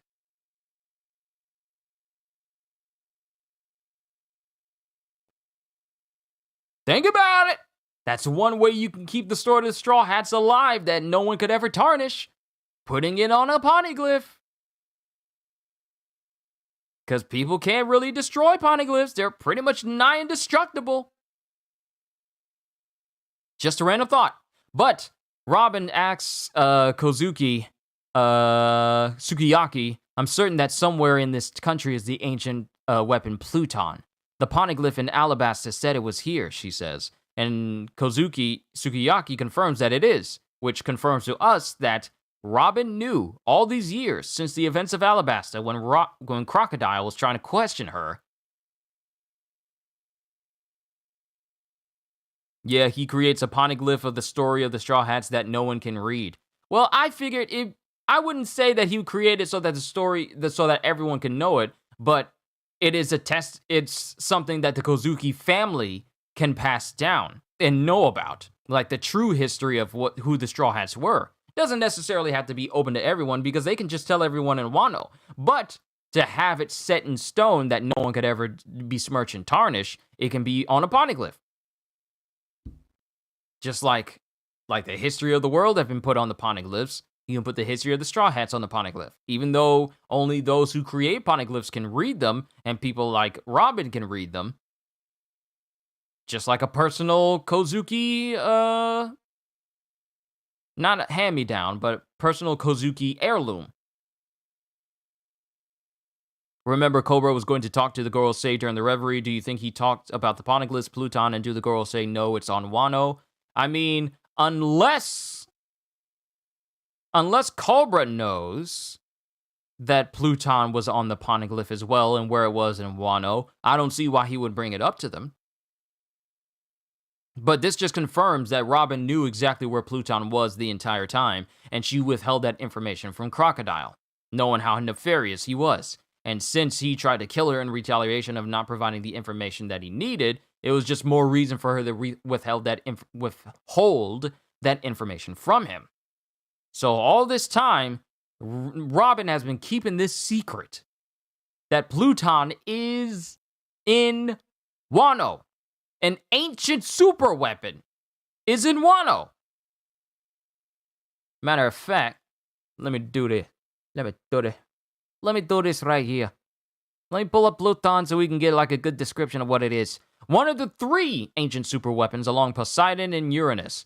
Pluton is a highly advanced warship capable of mass destruction, labeled the world's worst warship. So Pluton is a massive warship that is hidden in Wano. It was constructed long ago in the city of Water 7 in the Grand Line. The battleship is capable of destroying whole islands in a single shot and is located somewhere in Wano. Pluton was first mentioned by Crocodile when he questioned Nefertari Cobra of its whereabouts. So, somewhere in or underneath Wano, this ginormous super weapon is there, just in Wano. It's supposed to be a large warship of some kind. Both Frankie and Iceberg were shocked when seeing the blueprints, wondering how a ship like Pluton could be built in the first place. Not much is else known about it. Its power was as dangerous as other weapons like Poseidon, who herself had the power to sink all the world's islands into the ocean, although exact details of its capabilities remain unknown. Whoever controlled the weapon had the potential to conquer the world in the process, and in the wrong hands would be dangerous. Likewise, Pluton also had the ability to do as much damage to the world. Furthermore, because the blueprints remained in existence even after the ship was built, whoever possessed the blueprints to the vessel would have the potential to build a fleet of vessels with the same destructive abilities as each other. The blueprints have been preserved as a means of bringing Pluton back into existence should the world ever need it to fight the weapons, including the original Pluton itself. At this point, however, the blueprints which were used to create it are now destroyed while Pluton itself is still asleep. Gotta wonder why they didn't use Pluton against Kaido if they knew it was there. I mean, there was no guarantee that it would work against him, and plus, think about it. If they couldn't properly control Pluton, it could wind up destroying Wano in the process. I mean, it says that its power was enough where it could pretty much destroy an island, destroy entire islands in a single shot. That's how powerful it is. So the Pluton is basically the One Piece version of a Metal Gear. It has the power to launch pretty much nuclear type weapons. It's like a nuclear deterrent. That's what the Pluton super weapon is. To think Kaido had an ancient weapon hiding right under his nose the whole time, he never knew. He never knew. And he wanted to just create an army of artificial Zoans so he could, with the help of Big Mom, take over the world and go after the One Piece. Had he known that Pluton was on Wano, he probably wouldn't have worked so hard to get like a whole Zoan army. He would have just tried to get his hands on Pluton and take over the world. So Kaido had no idea what he was literally sitting on. But going back to this chapter, we get the confirmation that Pluton is somewhere on Wano, and then we cut to the excavation camp where numerous beast pirates are being skewered and impaled on tree roots, and they're being drained of life, including Babanuki, whose entire body is being shriveled up and shrunken down into like some sort of husk. We see King getting skewered and wrapped up in vines, and then we have Queen getting skewered as well, as he goes, "I'm supposed to be the guy who stays around." And then we get Ryukugyu going, "I warned you not to test me, didn't I? A guy in my position can go around getting beat by pirate subordinates. The Navy doesn't have any spare manpower to send around performing cleanup, and you're just who I thought you were." And it shows him using a tree root to pretty much absorb some booze out of a barrel, which he is able to taste. And Big Mom talked about some of the One Piece being in Wano. So many questions. That booze tastes like crap. Needs more time to age. And then it cuts to, we finally get revealed what Ryukugyu looks like. His name is Aramaki. And he has like this disheveled look, doesn't wear a shirt, able to turn his fingers into roots that are able to puncture people. And I believe he's able to use armament hockey as well, so he can fully puncture through people on top of that. I thought it was blood, but I feel like he's using armament hockey just to pierce through like numerous people to make sure that they go through completely. And he says, "Yeah, it's me. I'm in Wano. Send me a battleship. And don't you dare squeal to Sakazuki, got it?" Bye. And then we find out that Ryokugyu is a fanboy of Akainu.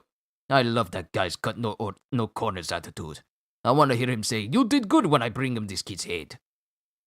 Ra-ha-ha. What will we do tonight, Kaido? Same thing we do every night, Linlin. Try to take over the world. The Linlin and the fish. The Linlin and the fish. One is a mama. What is a word that rhymes with fish? Swamp or man-thing powers. One is a mama, the other's a fish. To prove their Yonko worth, they'll overthrow the earth. The Linlin, and the fish. Whoa-do-do-do. Do-do-do-do-do. Boom, boom. I gotta come up with some better lyrics.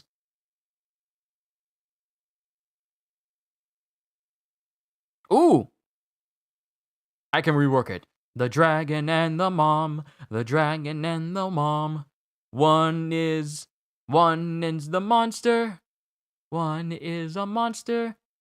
The other... I'll come up with it later. It's in my head now. But we get introduced to Ryokugyu, and he's looking at the wanted posters of Luffy. And then it cuts to the Flower Capital as Luffy's up there saying, like, you guys all fought hard. Okay, everyone, listen up, ninja, pirate, mink, samurai, royal servants, Yakuza, land of Wano. You guys all fought hard. And then it cuts to a kid running up at high speeds trying to launch at Luffy, and Luffy just nonchalantly grabs him and wraps his arm around Kid, hoping Big Mom and Kaido just never show up again. I wouldn't be opposed to Big Mom and Kaido not coming back. I mean, their statuses are left ambiguous. I wouldn't be opposed to it. Whether they show up or not kind of really doesn't matter to me anymore.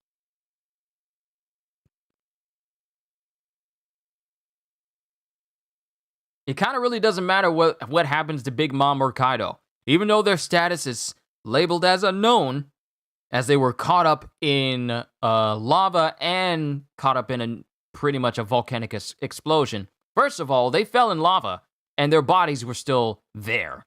Just the silhouettes of their body was just in the lava itself. But then they got caught up in an explosion that pretty much eclipsed the entire country of Wano, and it just makes me wonder, how do you survive that? How do you survive? How do you survive being caught up in an explosion?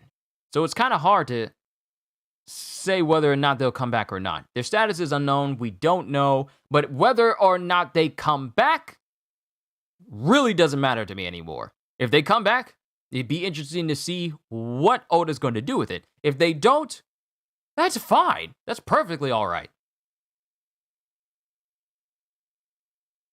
If Big Mom is still alive, she might have some sort of presence in Elbaf. Well, she has been trying to get a foothold in Elbaf by trying to marry Lola over to Loki. So if Big Mom was to show up again and then have some sort of presence on Elbaf, it'd be interesting. Unconscious armament? Have we ever seen that before? We've seen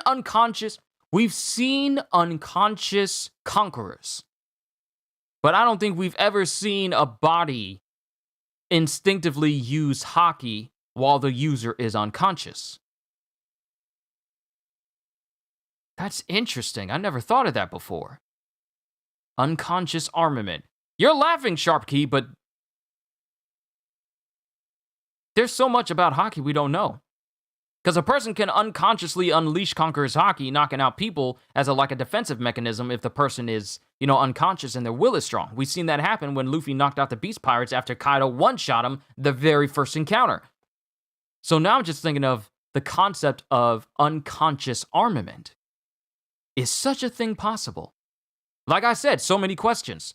But Ryokugyu is there, and he intends to take the head of Luffy in order to prove himself to this Kainu and be like, oh, hey, I did good, Sakazuki. You're going to be my best pal now? Yeah, he's fanboying over Akainu. And it cuts to Luffy. Come on in, intrude. Come, let the people know of your presence. I come bearing gifts. You bear the most wonderful gifts. Hot Chick-fil-A. Yes, Chick-fil-A. You bring it here.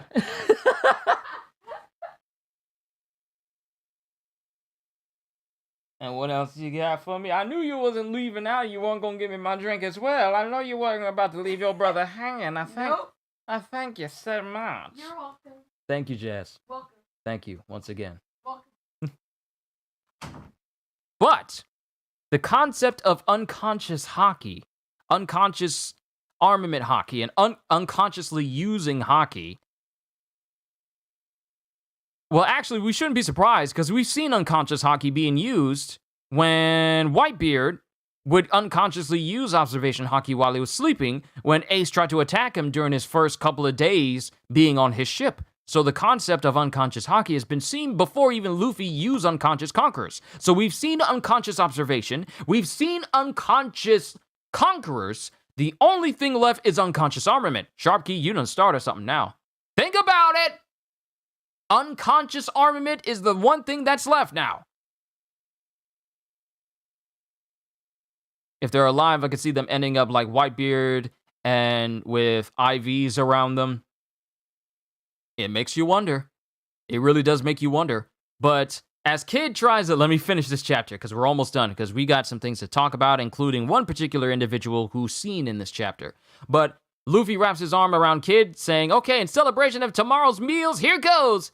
Ganpai! And then his fireworks shoot off, and then everyone's cheering. The minks, the samurai, the pirates, ninjas as well. Everyone's cheering and enjoying themselves.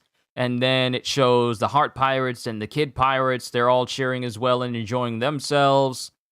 And then Kid stops the festivities going, why are you wrapping your arm around me? Just look at this. I came here to eliminate you. I've got no idea what happened in the world outside, but this is who they're calling the 4 Emperors now. And the news has officially recognized that the newest Emperors of the Sea, now that Kaido and Big Mom are no longer seen as Emperors, the newest Emperors to join Shanks and Blackbeard is Buggy and Luffy.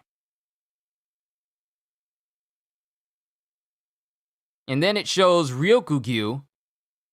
It shows Ryokugyu saying, sounds like they're having a grand old time up there.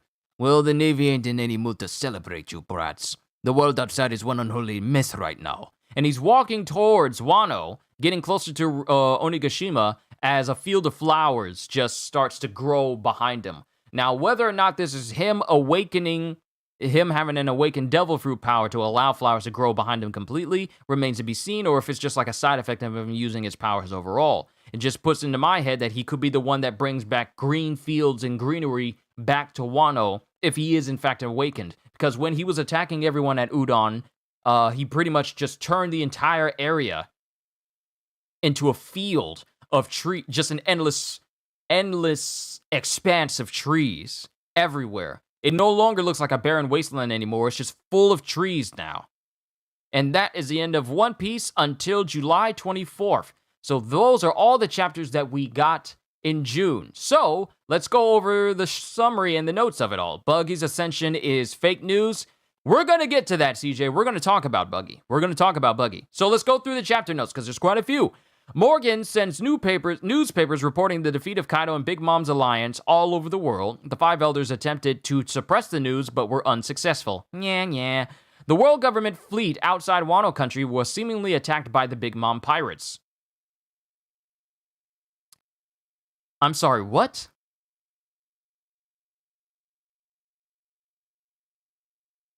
What? The world government fleet outside of Wano was seemingly attacked by Big Mom pirates? What?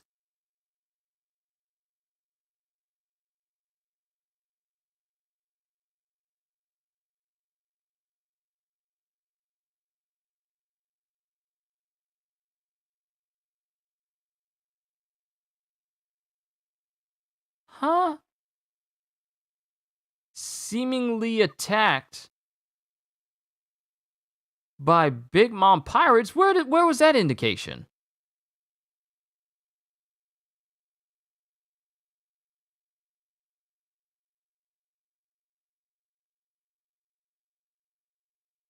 What? Yeah, remember Morgan said that the Big Mom pirates encounter Guernica and the ships?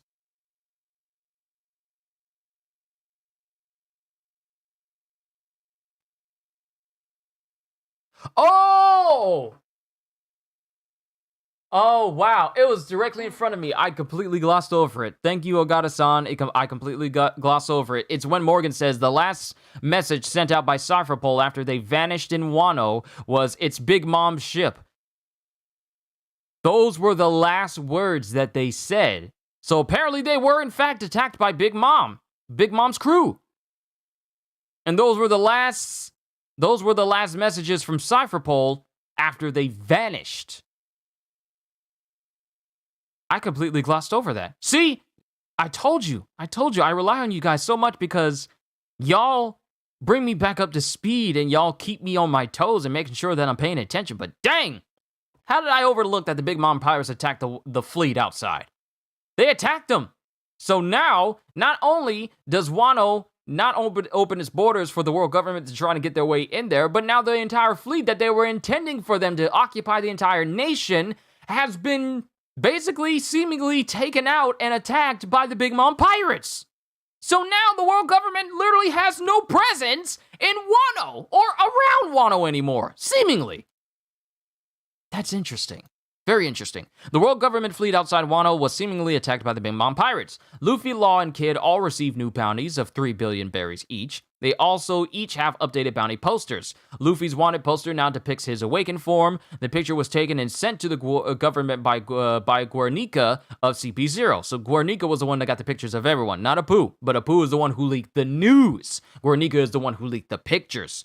The 5 elders ordered the picture to not be used and the D in Luffy's name to be erased, but the Marines were unable to comply with it in time. The Alliance Party with the Wano country citizens in the streets of the the Alliance Party, whether Big Mom is alive or not, is still unknown, though. Exactly. Big Mom status and Kaido status is still unknown until Oda proves otherwise. So their entire status after being caught up in that big explosion, a big eruption, is so ambiguous.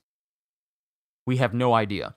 The Alliance Party with the Wano country citizens in the streets of the flower capital. Tsurujo is revealed to be alive and is reunited with Kinemon. Because remember, it was referenced back when Kaido came to go after Tama and Speed when he was on his way to Ebisu Town and when he faced off against Luffy the first time that he came across Speed the first time. And then when no one told Kaido what he wanted to know, he pretty much ruined all of Okobori Town. Okubori Town.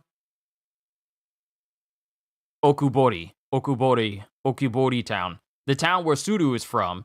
It was left ambiguous about her status, but it's now confirmed that she is in fact alive and fine, and she shares a nice, quiet moment with her husband, Kinemon. By far, one of the most peaceful and most serene of panels in this chapter. Jinbei and Robin stayed in the castle. Robin heads to the basement and finds the poneglyph Brook talked about. She encounters Tengu Yama Hitetsu, who shows his real face, revealing himself as Kozuki Sukiyaki. It is also revealed that Orochi imprisoned Sukiyaki under the castle basement for years until Sukiyaki managed to escape. Sukiyaki asks Robin to keep his true identity a secret due to the shame he feels for being partly responsible for Orochi's rise to power as the shogun. Sukiyaki confirms to Robin that Pluton is indeed in Wano country. So Hold'em is dead? Is he? When's the last time we saw Hold'em? Hold on, let's look it up. You gotta know when to hold 'em. Hope no one folded him.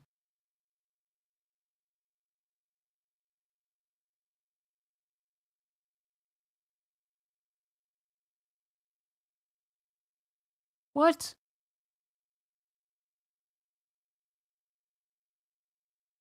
That's how they spell Hold'em's name? Wait a minute. Who changed the title of Hold'em's name? When I tried to look up Hold'em, Holdem, it had Hold, Holed, apostrophe EM. That is weird. That is so weird. Sukiyaki should be one of Kyushu's voices. So his status is alive. If we go to the Wano arc and go all the way down, last we saw of Hold'em was that he burned Okobore town to the ground. But that's the last info we have of Hold'em. And the only time we got of Hold'em was when he was questioning the Okobore town citizens about the thefts from the Paradise Farm. And that's the last we really saw of Hold'em. We don't see any more references or any other mention of Hold'em throughout the entire arc. So we don't even know what even happened to Hold'em, but that's Hold'em. Let's see. Sukiyaki asks Robin to keep his true identity a secret due to the shame he feels for being partly responsible for Orochi's rise to power as the Shogun. Sukiyaki confirms to Robin that Pluton is indeed in Wano country. Ryokugyu, whose real name is Aramaki, is fully seen for the first time. He defeats King, Queen, and several beast pirates in the prisoner mine. Ryokugyu's plant-based devil fruit abilities are shown further as he turns his finger into wooden branches and uses them to drain his targets. Ryokugyu decides to take action against the pirates without Sakazuki's approval. As the party continues at the Flower Capital, Kid charges at Luffy. Kid shows Luffy the newspaper which contains the new members of the Four Emperors. It is revealed that Luffy and Buggy have replaced Kaido and Big Mom as new members of the group. And Ryokugyu heads to the Flower Capital.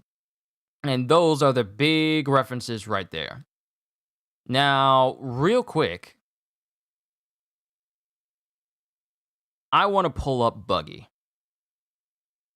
Because we need to talk about how out of everyone that got turned into an emperor, Buggy ended up that way. So let me just say this, and I won't be too much longer. We'll get started with watching the, are they still hot? I need to eat these fries.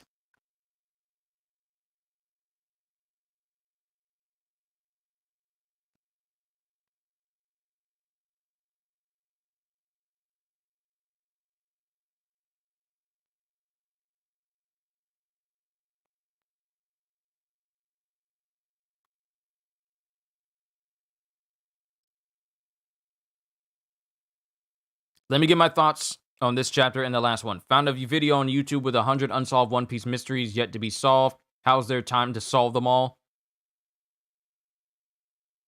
No idea, Grant. But let me say this about the chapters real quick, because I really do need to eat this food because it's still nice and hot, but the air will get to these waffle fries quickly. All of these were great chapters. In the month of June, we got some of the best chapters of the entire Wano arc, with the last chapter being one of the best chapters in One Piece, period. Such as Luffy being recognized as formally as a Yonko, the same status as Shanks, no less. But Buggy being recognized as an emperor, the world government not being able to pretty much do anything. Waffle fries rule. Yes, they do. And I got some Chick-fil-A sauce here because that's the best sauce for a 12 count.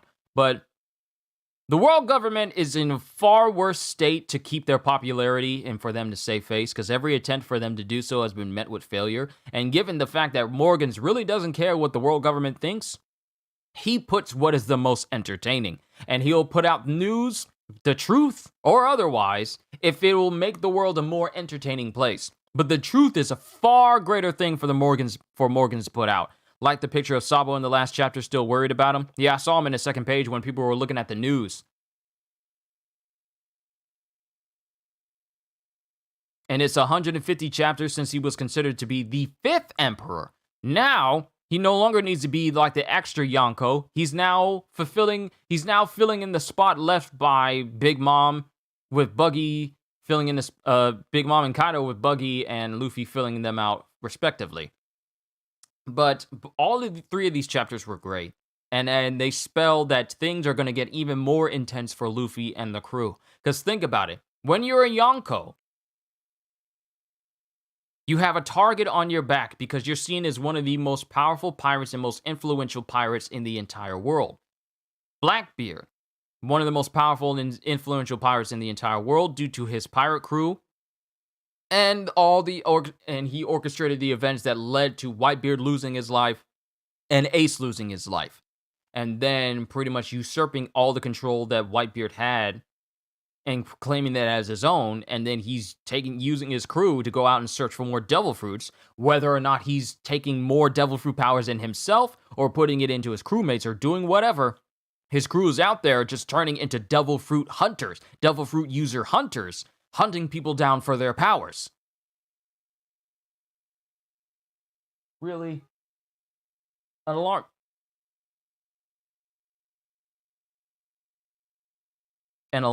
Car alarm just had to go off right now.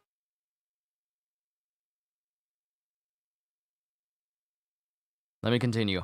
But what about Shanks?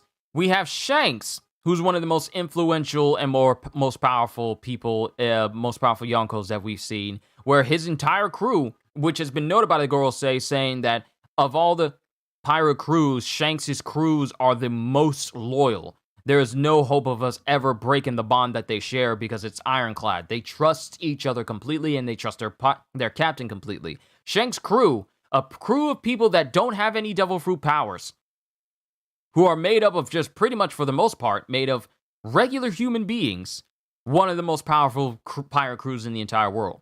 Then we have Luffy, who has his crew of the Straw Hat Pirates, who have shown time and time again that they are capable of overcoming overwhelming odds despite the adversity. In their close-knit crew, they have their antic moments, but they're a close-knit crew, with their captain taking down a person who was thought to be invincible and unbeatable. And then there's Buggy, the one character of the entire series who somehow has learned to capitalize failing upwards.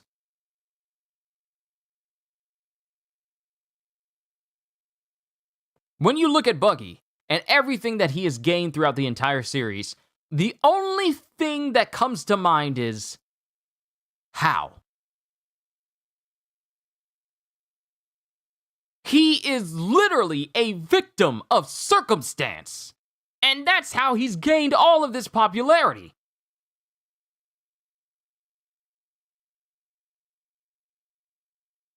Now, the thing is about both Buggy and Luffy being recognized as Yonkos is that we understand why Luffy's being recognized. We don't know why Buggy is. I'm pretty sure they'll make up some excuse that Buggy will just, as another victim of happenstance, will be seen as this grand orchestrator, and they'll see him as like, oh no, Buggy did this, and therefore this happened, and the world government now fully recognizes the one Shichibu guy as a Yonko of the sea. And Buggy would have done absolutely nothing. Because in terms of Buggy changing throughout the years and changing throughout the time skip, he is the only person that has not changed strength-wise since the time skip. He's actually gotten even more lazy over the time skip. Because since he started his Buggy's delivery service, he lets his subordinates do all the work for him. He's no longer like the person that goes up in the front lines or does things on his own, so to speak. He just lets everyone else do the work for him. Kind of reminds me of Gecko Moria and his shadows and zombies. But Buggy is a person who is... Buggy is a... How do I describe him? Because he is so basic in all of his accomplishments that it's amazing that he has not died yet. And like Luffy, he's one of the few people in the world who is beyond lucky. Buggy must have a role to play in the final arc. He must have, because how do you have a person who was just this clown boss that was facing off against Luffy and Nami and Zoro way back when? Luffy defeats him. He comes back and tries to take revenge on Luffy and put in circumstances that he should be taken out, and he survives just like Luffy. Then he gets put in situations where he's seen as the savior. The events of Impel Down is a great example. Just moments, circumstances that just so happen to happen around him make him look bigger and greater and stronger than he actually is. And one reason why I say this is because there was a moment where the battleship that all of the escapees of Impel Down, including Ivankov, Mr. One, Crocodile, Jinbei, and everyone else was, when Aokiji froze the giant wave that Whitebeard quaked into coming up towards Marineford, their ship was frozen in it, and when it came to Luffy and everyone else deciding, okay, we gotta break the ice in order to get out of here, that one specific moment where they all stomped down to break the ice, you see the ice break underneath the power of Ivankov and Jinbei and Mr. One and Luffy and pretty much all the other powerful members that were there with them, but Buggy's the only one who stomped down on the ice to try and break it, and no visible damage was seen. So Buggy is literally the weakest Yonko out there now. He's literally one of the weakest people out there in terms of strength in comparison to everyone else that we've seen. Yet, without that strength, he has managed to fail upwards and gain everything with little to no effort at all.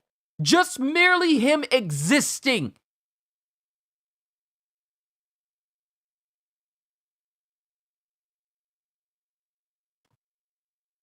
So this dude became one of the 7 warlords, and he didn't even know how, but it was because he had numerous members of level 5 and level 6 inmates joined up with him because they saw him as this god and savior that broke them out of prison, and then he becomes a Yonko for reasons unknown. A lot of people surmising that maybe Mihawk and Weevil and Hancock are joining up with him or whatever. Buggy acted like Moses opening the gate. Yes, the gates of justice. Symbolic to Moses parting the sea. He knows how to play the game. Or he's just rolling with coincidences. Because when the gates were opening, he was all like, huh? What's going on? And all the inmates thought that he was the one opening the doors, but it was actually Bon Clay who opened the doors.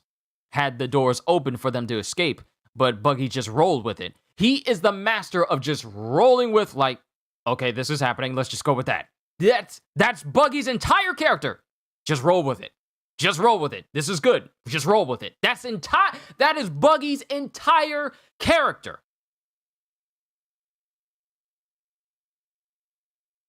So I'm just wondering, how did this man become a Yonko when his one response to the world government coming after him after the 7 warlords was abolished was like, you guys fight him, I'm gonna run.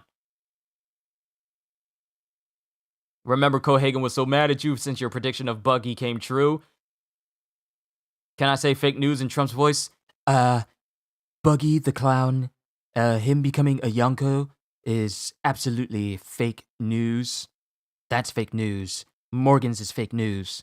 The News Coos is fake news. Like, Buggy is just like live action role playing. Man's actual David, an accountant from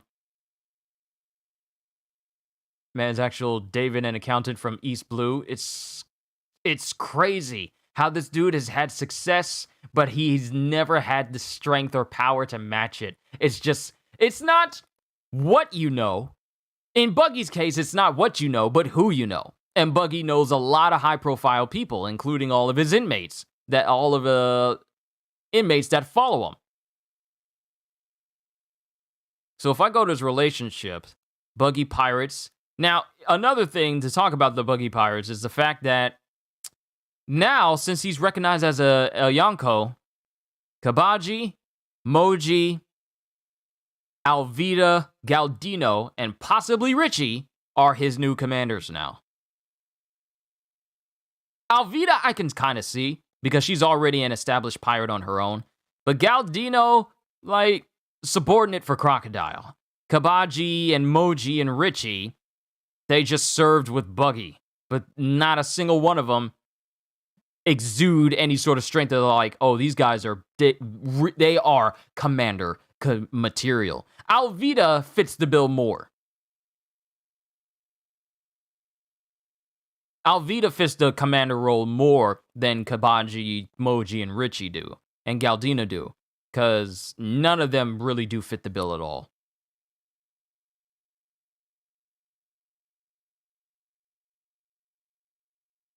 So going through here, let's see, who are the inmates that he got out? It doesn't exactly say that they're level 5 inmates.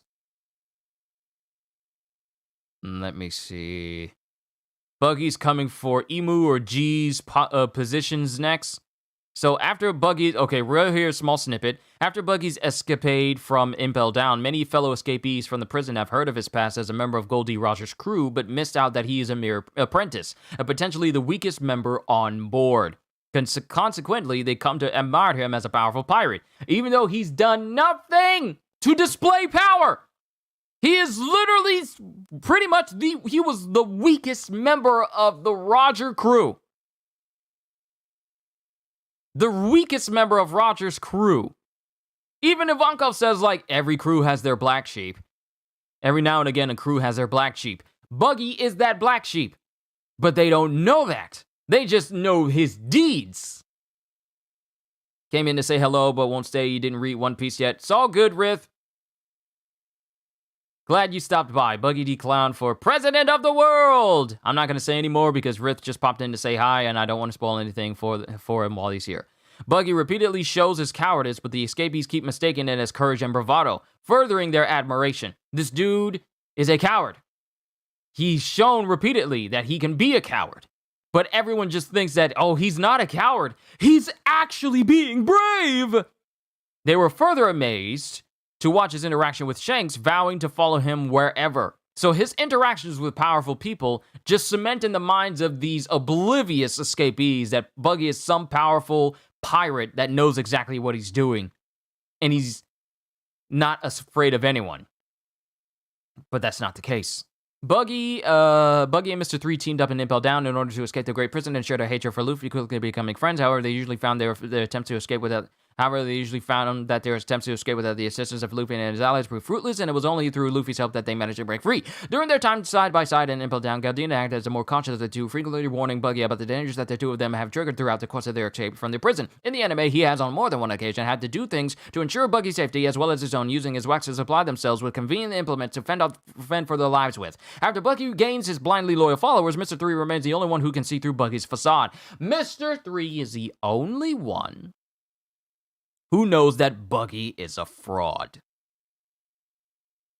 But he won't say anything because of, well, repercussions. By the end of the war, when Buggy reunites with his old crew, the escapees join his crew, admiring first mate Moji and second mate Kabaji as well. In truth, these new recruits are more powerful than Buggy himself, and they all had high bounties in their past. Their combined strength is far more than Buggy's old crew. However, their utter loyalty to Buggy means they are no threat. They are joined to Buggy, and they're far more powerful than Buggy, but they hold him with such loyalty and reverence that they don't dare do anything against him. This dude is lucky that no one, not a single one of these escapees who are much more powerful than he is, question him at all, because they would utterly destroy him. According to Mr. 3, who also joins the crew and is the only one who sees through the facade, their ears are so full of hope that they are half deaf. They are so blinded by hope that they cannot think straight or think rationally. Bon Clay was MVP of Impel Down, still miss him. Yeah, he's currently running level 5.5 right now, in place of Ivankov right now. Can you imagine how powerful Buggy could actually be if he trained and tried?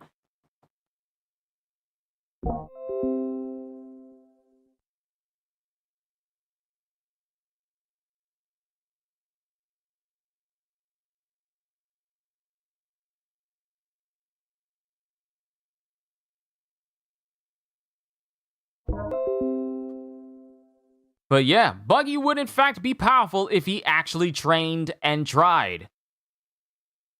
But he's a coward, so he doesn't try, and therefore he doesn't get strong. This dude is getting all this power. This dude is benefiting from the power of position instead of being in a position of power. Upon the end of the 7 warlords, Buggy made another act of bravery in front of his crew by challenging the Marines who came to arrest him, only to secretly plan to slip away while his subordinates hold back the pursuers. Then we have his time with the Roger Pirates, then Gaimon, then Ace, then the enemies of being the world government. Hopium and Copium is strong with Buggy's subordinates. Reminds me of people who still reminds me of people who just vehemently praise Marvel's Avengers to its utmost degree. Despite everyone else seeing it for the game it actually is, you still have these individuals that look at it and are like, you did so good. Oh my God, we look forward to whatever you're doing next. I stand by you. Thanks for never giving up. And everyone is wondering like, no, that's not the case here. It's literally one of the most subpar Marvel games ever released. Everyone else sees through the facade, but the inmates of Buggy are like the people and shills and defenders of Marvel's Avengers. That's possibly one of the best examples I could ever give, because it's exactly like that. Were there any women in Impel Down aside from Katarina Devon? Because there were women in 5.5, but I question if there were men Ivankov made women. It's hard to say, Grant, given how Ivankov is able to freely change the gender of people. It is anyone's guess who they used to be. So if they're a woman, question everything in 5.5. Then we got neutral, then we got Straw Hat Pirates, the neutral relationship. Okay, so let's describe the abilities and powers of Buggy. As captain of the Buggy Pirates, Buggy has authority over his crew, which grew exponentially during the Impel Down arc after he freed hundreds of powerful prisoners from Impel Down whose individual bounties are much higher than his own. After hearing that Buggy was once a member of the Roger Pirates, these prisoners came to heavily respect him and follow him wherever he went. The Emperor Whitebeard even noted that Buggy's new forces could disrupt his crew's ability to save Porcus Diaz if they were against him, so he offered to form an alliance with Buggy during the Summit War of Marineford. Whitebeard saw the advantage and disadvantage that Buggy had with his Impel Down crewmates. He didn't see Buggy as a threat. He saw his much more powerful crew members as a threat to his plans if they did anything. Buggy's newfound authority created by his association. This is the type of bravado talk he goes through. Need to go, goodbye, good talk, bye. All right, Grant, I hope you enjoyed yourself during this conversation. I'm still going to continue on because I got to react to the One Piece Odyssey Dev Diary video. It's about 11 minutes long, so I'm still going to do that, and I'll probably eat my food while I'm watching it as well. I just won't mute myself. I just won't be talking during it. I'll only talk when it's important because I want to finish my food, so I gotta finish this quickly. Buggy's newfound authority, created by his association with the Roger Pirates, even attracted the attention of the world government, who offered him a warlord position. Buggy used this position to run a mercenary business called Buggy's Delivery, where he had authority over a large number of powerful mercenaries, including giants from Elbaf. However, now that the 7 Warlord system has been dissolved, Buggy is now an enemy of the world government again, and he can no longer operate outside the law as he pleases. Despite once being an apprentice with the renowned Roger Pirates, Buggy has never achieved the great strength and combat skills of his crewmates, particularly his fellow former apprentice, Shanks, who is now a member of the 4 Emperors. For the most part, he is only truly dangerous against normal citizens and novice pirates in the weakest sea, East Blue, though did manage to easily defeat the Kumite tribe with the help of Alvida, Moji, and Kabaji. But, Alvida already has experience as well, so I feel like she did a lot of help as well. However, Buggy is resilient, having sailed the Grand Line with the Roger Pirates and surviving the battles and perils they were in, including fights against opponents like the Golden Lion Pirates and Whitebeard Pirates. Buggy also has also captained his own crew through the Grand Line and has survived his perils so far and currently operates in the New World.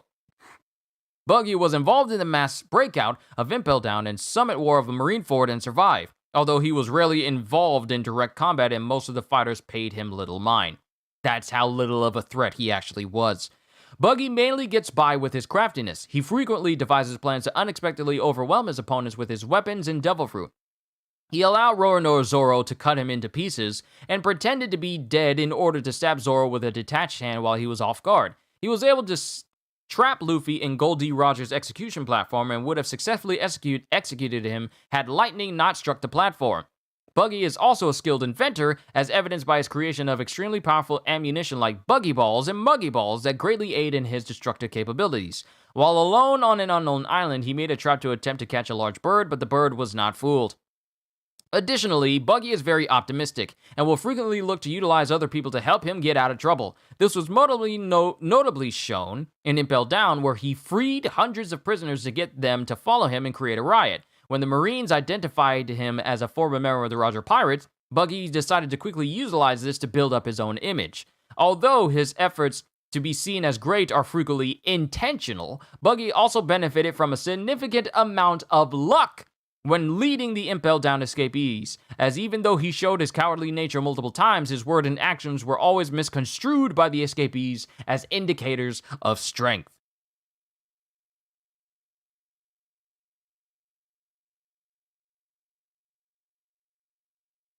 And then it just shows his physical capabilities, such as, having high amounts of durability, able to walk through the extreme heat of level 4 and extreme cold of level 5 without suffering significant adverse effects. Notable amount of physical strength, which is aided by his devil fruit, allowing his hands to detach and fly. Easily able to lift one of his men in Major Boodle off the ground by their necks with a single detached hand. But that's just a weak individual on the weakest side of the East Blue. Additionally, he was able to lift a massive Blue Gory high in the air with both of his detached hands, as well as carry Luffy and a very large fishman Jinbei in the air with just his hands holding them against his torso. He was able to throw Moji a great distance forward, despite Moji being slightly bigger than him. According to Shanks, Buggy was a good swimmer, but he lost his ability after eating his devil fruit. Now, we already know about his devil fruit, his Muggy Balls, yada yada, all that stuff. But this man, like Luffy, has the highest rate of luck in the entire series. It's actually ridiculous how he's managed to survive this long through happenstance and luck. So now I'm just wondering, just what the heck did the world government see in Buggy to proclaim him and see him as the newest Yonko alongside Luffy? Luffy, I understand. Shanks, I understand. Blackbeard, I understand. Buggy has done nothing. His crew does the work. His crew has the strength. But Buggy ain't got jack. I can see Buggy making an appearance in Elbaf as well in the last arc. We'll just have to see. Now, I would very much love to get into theories about where the story could go from here, but we're still almost pretty much a month out. Almost a month out before we get the next chapter of One Piece. So I could come up with theories all day, but I'll save those conversations for later. As of right now, we've covered all of the chapters, and I have to say, some of the best, if not some of the best. Some of the best, with the last chapter being one of the pinnacle best chapters of One Piece. I enjoyed Wano. I'm glad we saw its end. I'm glad we saw its near end, because we still got to go through it. But I'm glad we tied up all major loose ends that happened in Wano, and there's nothing else we need to really concern ourselves with. So when we come back from break, I feel like we're going to be getting pretty much the end of Wano, or maybe the chapters before the end of Wano officially ends, and then we move into the final saga. But that's just my opinion. I could go off on theories, but I kind of want to cover the One Piece Odyssey gameplay video real quick. So, real quick, let me move my logo up here instead, and then have my window up so I can go to the video, then bring it up, and Dev Diary right there. Let me take the filter off so you guys can see. Overall, I enjoyed all the chapters that we got in One Piece. So, let's go ahead and check out. Actually, let me get my phone so I can see chat, because I want to full screen this while I eat.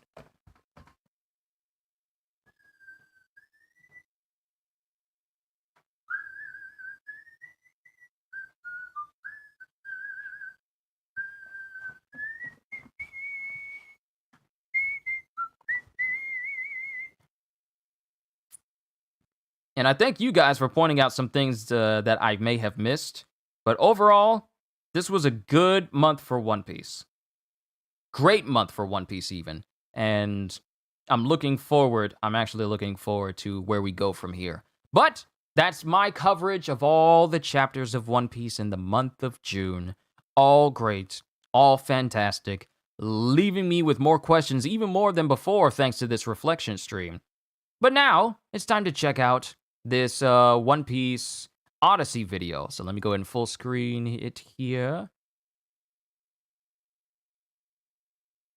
And let's check it out. I'll go ahead and take this opportunity to eat while I watch. If I see something interesting, I'll stop it and then I'll talk about it.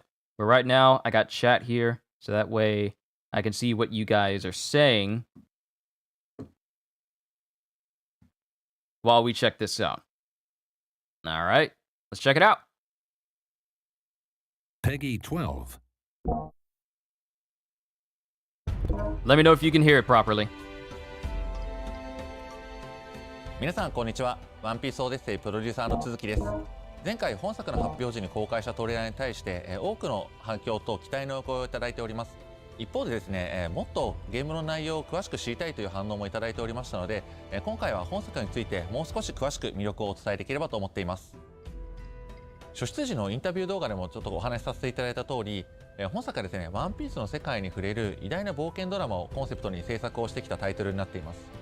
このコンセプトを実現するためにワンピースならではのドラマ体験、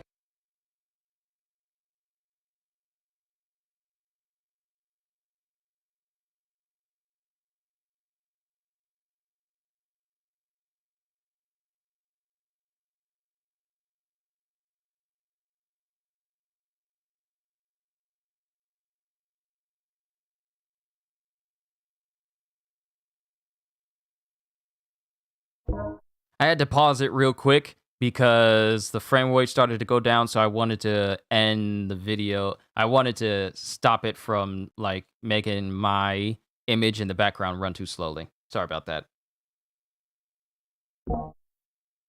そしてアドベンチャー体験、そしてバトル体験ですねができることを軸に今回開発を進めています。そしてそれらの要素をより没入感のある形で実現するためにはやっぱりユーザーの方々が触れるワンピースの世界っていうのをゲームの中にしっかり構築することが非常に重要でしたので、そこに一番時間をかけてきました。またファーストトレーラーにいざ思い出の真っ只中へというテロップをちょっと入れさせていただいたんですけれども、こちらもですね、このゲームのコンセプトを作る上で非常に重要な意味合いを持たせています。ここに関してはですね、ちょっと現時点ではお答えすることは控えるんですけれども、まだまだですね、皆さんが期待するワクワクできる要素っていうのはたくさんこのゲームの中に実はありますので、今後順次ご紹介できればと思っています。そして初出時に公開させていただいた原作者小田栄一郎先生のコメントの中で、3年前に本作のキャラクターのデザインをお願いさせていただいたことについて触れられていたんですけれども、実はですね、ゲーム自体は約5年ぐらい前ですかねから制作を開始していました。私自身がプロデューサーを務めさせていただいたワンピースの海賊武装4の情報を皆様にお伝えしていた頃には、ちょうどこのワンピースオデッセイの方も開発が進んでいまして、その時はですね、ちょうどシナリ So this game was in development the same time he was producing and advertising One Piece Power Warriors 4? The same time. Interesting. ナリオのライティングが終わって、開発も中盤以降に差し掛かったくらいだったと思っています。本作のジャンル自体が RPG なので、プレイヤーの皆様が体験することになるドラマっていうのが一つ大きな魅力となってくると考えていました。ですので、その制作には本当に非常に時間をかけていまして、原作でいうとちょうどホールケーキアイランド編の序盤から中盤くらいが連載されている頃にはシナリオの制作も実は動き始めていたっていうような形になっています。でそこから2年間ぐらいですねかけてシナリオの大枠がまとまってきた段階で小田先生に今回デザインのご相談をさせていただいた、それが大体2019年くらいかなと思っています。ワンピースオデッセイが初期2019 2019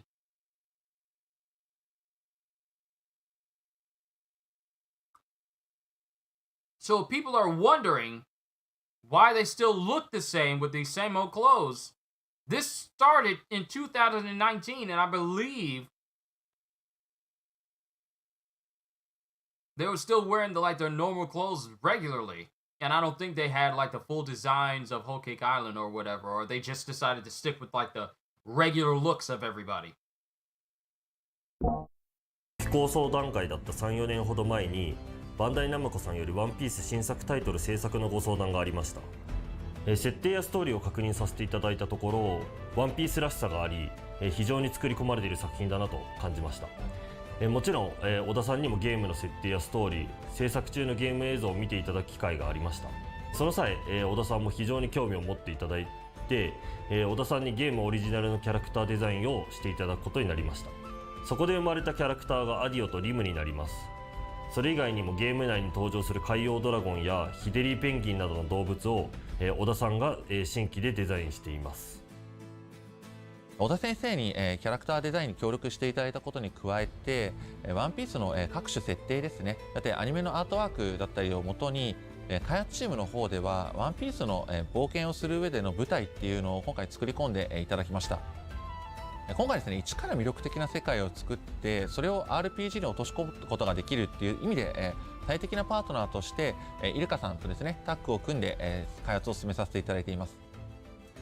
冒頭でですね、世界観の構築に一番時間をかけているとご説明したんですけれども、冒険の舞台となるワフルドには今回ワンピースの世界にあるさまざまな要素っていうのを、デザイン面はもちろんなんですけれども設定面でも抽出して制作をしています。また雲の一つ一つまでこだわり抜いて、例えば、ゲームをちょっと見ていただくと天球にはですね、ワンピースの原作での独特な、雲の形っていうのを今回ゲームでも再現していたりとか、一つ一つのこの舞台を構成する要素っていうのが非常に没入。 Real quick, now we know! Knox Carter! Yay, what's going on? I just finished my reflections of going over the past chapters of One Piece. Right now, I'm reacting to the dev diary of One Piece Odyssey, a new One Piece game that's coming out this year. But, now we know why One Piece Pirate Warriors 4 wasn't as in-depth as Pirate Warriors 3. Because this game was being made at the same time. So they literally had their team split, making and producing One Piece Pirate Warriors 4, and then making this as well. Now we know why One Piece Pirate Warriors 4 feels massively different. Because not every single person was working on it. They were working on Odyssey. Now we know. 没入感が高く、作られています。一つ一つのこの舞台を構成する要素っていうのが非常に没入感が高く、作られています。またワンピースの世界を 3D で、構築するためにですね、建物だったりとか小物っていうのも独自に細部まで設計、そしてモデリングをしていまして、舞台に登場するキャラクター、さまざまなキャラクターたちに対してもですね、今回こだわり抜いています。原作とか、アニメの輪郭、そして体型、あとは年齢とか、性別、衣装を割り出してワンピースの世界を表現するにふさわしいキャラクターに今回ゲームの中の、いろんなキャラクターっていうのを仕上げています。ルフィはもちろんなんですけれども、アディオやリムなど小田先生に生み出していただいたキャラクターたちを動かすにあたってゲームとしての絵作りはもちろんなんですけれども、クリエイティブですね、非常にこだわって制作をしています。ワンピースはやっぱどのキャラクターも非常にその表情が豊かなの魅力、それがすごく魅力的なんですけれども、その魅力を 3D モデルで破綻なく再現するっていうのはやっぱり何度も何度も調整をして、こう仕上げるようなことをちょっと実は行っていたりします。ワンピースの世界をこう 3D で再現するという意味では今回のゲームはやっぱり一つの到達点を作ることができたかなというふうに思うぐらいに非常に素晴らしいゲームの舞台を作ることができたかなと思っていますのでご期待いただければなと思っています。このようにですね、作り込まれた冒険の舞台の中で小田先生にデザインいただいたキャラクターたちやルフィたちがこう自由に冒険できるようにですね、冒険とかそのバトルの部分にもワンピースらしさっていうのがあふれるシステムを今回用意していますので、ちょっとご紹介できればなと思います。 Now, real quick, you can tell where most of the effort went to in between One Piece Pirate Warriors 4 and One Piece Odyssey. Not saying that not a whole lot of effort went into One Piece Pirate Warriors 4, but it just felt lesser than the past Pirate Warriors game. But here, you see so much more detail in Odyssey than there was in Power Warriors 4. So much more detail. Just like facial animations and just the overall feel of the worlds and everything. It's just got a whole different vibe in comparison to the other games. ワンピースオデッセイはですね、探索可能なエリアがある RPG になっていまして、フィールドにはやっぱり様々な敵が歩き回っていて、そこを麦わらの一味を切り替えながら冒険を進め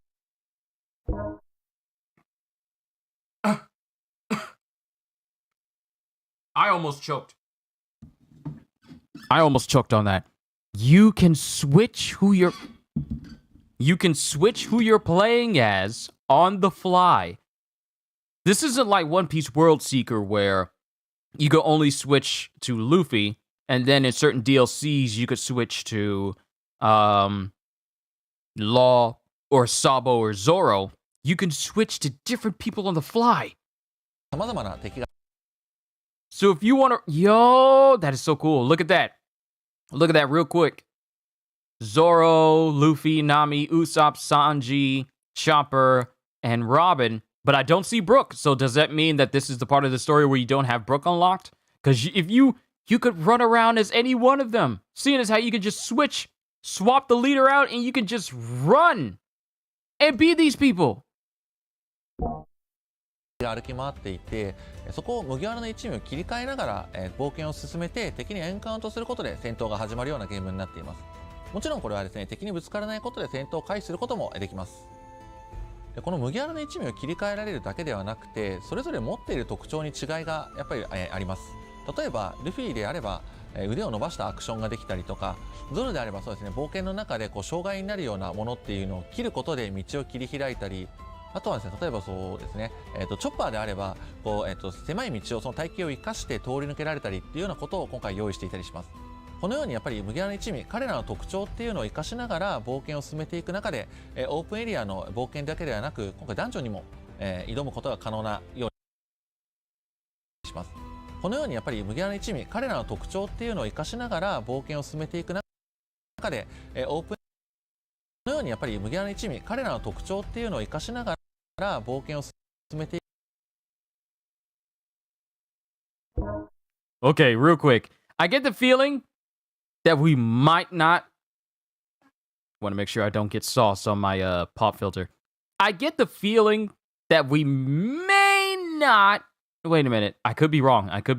It could just be a special ability that you can use. Because at first I thought that with Frankie being able to build a bridge here, I thought that means that he was only going to be there to build bridges and you couldn't actually play as Frankie. But it'd be messed up if they release Odyssey and you can't play Brook and Frankie and not the entire Straw Hat crew.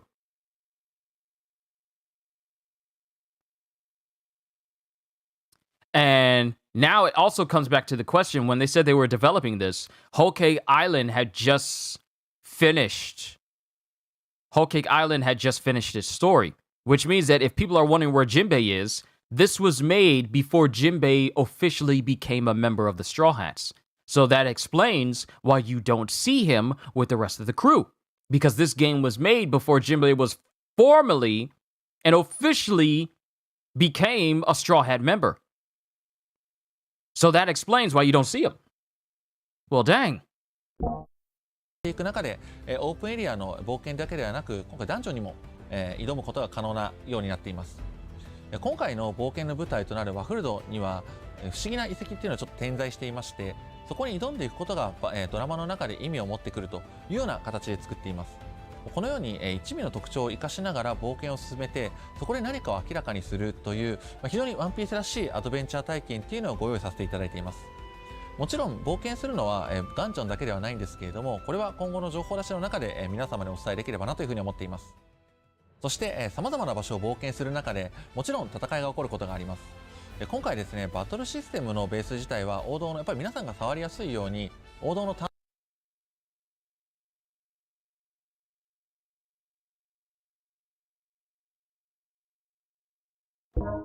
That's interesting. So you got Gun Gun Pistol, Bazooka, Gatling, Bullet, Storm, and you can initiate Gear Second.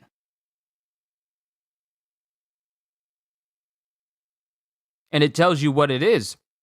It tells you the attack range of it, because Gum Gum Bazooka, we got to go back. Oh, I'm analyzing this. Oh, I'm 今 analyzing 回で this. すね、バトルシステムのベース自体は王道の Okay, so Gum Gum Pistol is a long range attack. Powerful punch unleashed after stretching his arm. やっぱり皆さんが触りやすいよ Gum Gum Gatling, close range, move that unleashes a barrage of countless う punches. に王道の単性の、And then Bazooka, we already saw. It's a power type. Interesting. コマンドバトルっていうのを採用しているんですけれど I don't think I've ever seen an enemy called Death 王道 Squirrel の単性の before. コマンドバトルっていうのを採用しているんですけれども、今までのワンピースゲームはどちらかというとアクションジャンルが非常に多かったかなという、特に最近多かったかなというふうに思っていまして、これワンピースゲーム Wait a minute. And you can... 非常に多かった Okay, so you get... Okay. Oh, this is interesting. So you get your crew that you go into fights with, but if you need to, you can switch out any member of your battle crew with anyone else who's in your reserve crew. So if you go in with a squad like it shows here, Luffy, Zoro, Nami, and Sanji, and you want to switch out for someone, it just says that you can... It just says you can just switch them out. So you can switch up your formation mid-battle. かったかなという、特に最近多かったかなというふうに思っていまして、これはこれで一つ魅力的な体験ではあるんですけれども、今回ですね、やっぱり麦わらの一味で冒険するっていうところが RPG ならではの、楽しめる要素かなというふうに思っていたので、Okay, Tiger Trap, Dragon Twister, 3000 Worlds, Lion Song, Shisun Sun, 108-pound Phoenix, Charming Demon, Sleepless Night, Onigiri. ここを非常に実感しやすくて、彼らの特徴を生かしながら考えて、プレイヤーの皆様が攻略できるようなものにするためにも、 Yo, この actually 単 use 性バトルっていうの Shisun を採用しています。なので、Okay, so XP, and then we get money. ワンピースの世界で、での冒険を体験する上では非常に相性がいいような、バトルになっているかなというふうに思っています。I feel like I'm gonna have an immense amount of fun just leveling up all the Straw Hats and making them stronger and stronger. Like, can I get the best gear? Can I get the best accessories and stuff? Can I get the best stats and whatever? I can see myself playing this a long time. また、単性コマンドバトルでありながらもやっぱりこう麦わらの一味の特徴を生かせること、そしてやっぱり何より、飽きずにですね、変化を楽しめることがやっぱりこのジャンルには求められるかなというふうに思っていましたので、本作のバトルではスクランブルエリアバトルという要素を入れているんですけれども、これはですね、バトルが複数のエリアに分かれていて、そこでですね、様々な敵、これはですね、バトルが There he is. There's Frankie. Okay, so that clears out Frankie and being in this crew. So all that's left in that one space next between Frankie and Robin, that should be the spot where Brooke is. So you can play with the entire Straw Hat crew, save for Jinbei, since this game was made before that time. 複数のエリアに分かれていて、そこでですね、様々な敵と戦闘可能な一味っていうのがランダムに割り振られます。このエリアの状況ですとか、敵との相性、使える技をちょっと考慮しながら、彼らの属性とか必殺技などの特徴を生かしてこのエリアを制圧していくっていうようなバトルを今回採用しています。またそうですね、ドラマティックシーンというランダムに発生する要素も今回入れています。これはですね、一定確率で様々な制約が発生してそれをどう切り抜けるかっていうような遊びになっているんですが、例えばですね、3時で言うと女性に囲まれてしまったりとか、ウソップは敵に非常に囲まれてしまったりっていうのを、バトルですね、様々な制約が、今回課されるようなことがたびたび発生しまして、それをうまく切り抜けていくことでより良い報酬がもらえるっていうのを、遊びの一つの醍醐味にするようなことを採用しています。またその他にも一定条件下で味方の連携が使えるようになるなど、ワンピースの家庭用ゲームとして楽しめる体験っていうのをバトルの中にも用意しています。ですので基本的には非常に触り楽しめる中で Excuse me? Team attacks?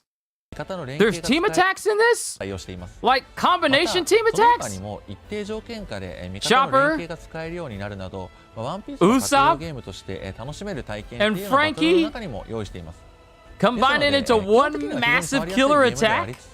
RPG が好きな方々にも歯応えがある、そして Combination 今回の attacks? ゲームでしかできないようなバトルっていうのを体験していただけるようになっているかなというふうに思っています。鈴木さんの方から新作 Ah, the composer. Oh, I already know the music for One Piece is already going to be good. ということで、じゃあやりましょうということで打ち合わせに行ったんですよ。でそこで初めてワンピースっていうのが分かって、まさかこんな大きいタイトルの作品に自分が関われるとは思ってなかったんで、すごく嬉しかったですね。結構時間をかけたのは今回のメインテーマなんですけれども、シンプルで耳に残るメロとかを作るのに結構時間かけました。今回の作品はいろんなところに旅をするっていう感じのものなので、それで割と幅の広い楽曲、ジャンル的になんですけれども、例えばエスニック風味があったりとか、オーケストラ風があったりとか、振り幅が広かったので。 Okay, so this is what I like about hearing him talk about making the music and everything. Because it's very easy to make one type of music for a video game and never switch it up at all. And especially if it's just basic, generic music, then it gets boring after a while and you get really tired of hearing it. But when you have composers go out of their way to say, like, I created 2 different styles and the music, and it was really fun and really challenging for me. But when you hear stuff like that, when you hear them say, like, I went the extra mile to create not just one specific style, but another one that's completely different, and then just orchestrate the entire game around these different styles of music. Keep the music diversified, and therefore keep the atmosphere of the game diversified as well. That is how you do music. I think back to Avengers, where I don't even know a single name of any of their music, and none of their musics I can even remember because it's so generic. That's the worst kind of music. Because the last thing you want to do when you're playing a game like that is you're playing as a Hulk and it doesn't musically accompany and work with the game that you're playing.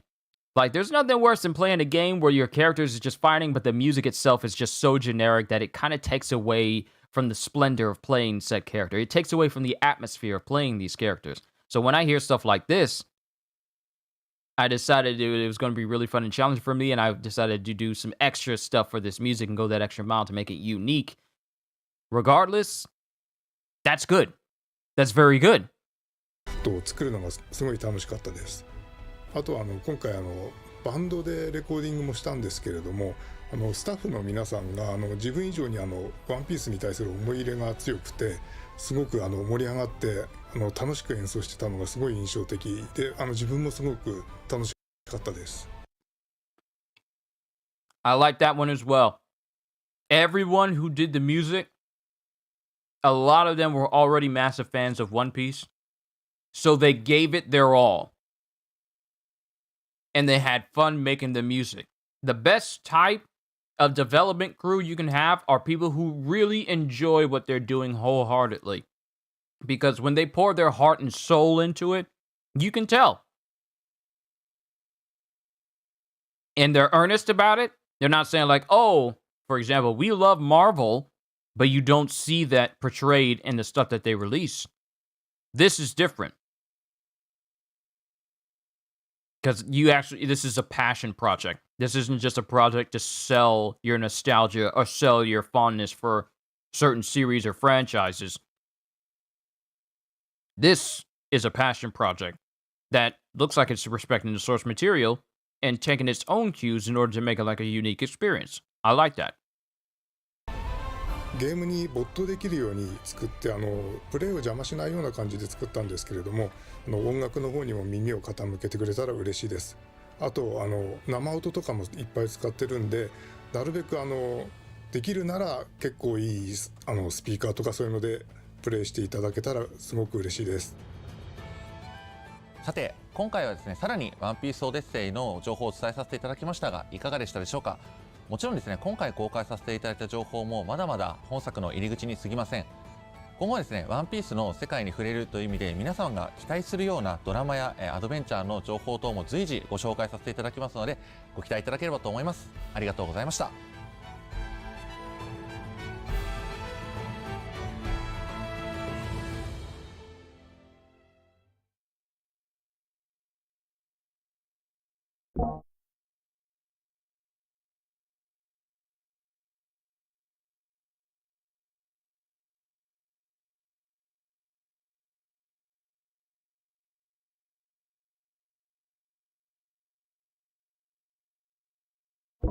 Okay, so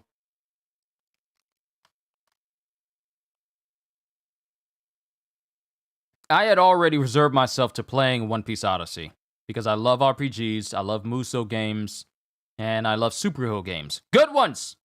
Good ones! But yeah, I'm definitely going to enjoy myself with this. It's hitting all the right notes for me. I mean, we still don't have a release date. It says it's coming out this year, but I know I'm going to enjoy it because I love RPGs that are based on licensed properties. I know, I love anime games that are based on license. I love anime games, and especially if they turn into RPGs as well. I like it because it fulfills... It fills me with this sense of I have so much fun playing anime games. And I have so much fun whenever I play them and I see them being made in RPGs, and especially RPGs based on anime games, because then it's like, wow, I can really be as powerful as this person in this series. I like that. That's what I love. That's why I love anime Muso games so much, because it can let you show off that type of power and exhilaration of watching a fight scene, pardon me, happen in video game form. So when I look at this, I like what I'm seeing. This is a definite buy for me. I'm definitely going to play this. I'm definitely going to play this. I'm going to play Sonic Frontiers. Still keeping an eye on Gotham Knights. Still keeping an eye on Midnight Suns. But my feelings toward Midnight Suns is actually stronger than Gotham Knights. And we'll see what other games come out this year. I'm definitely going to have plenty of time to play them, since I'm going to be running this channel full-time, and this will be my full-time job.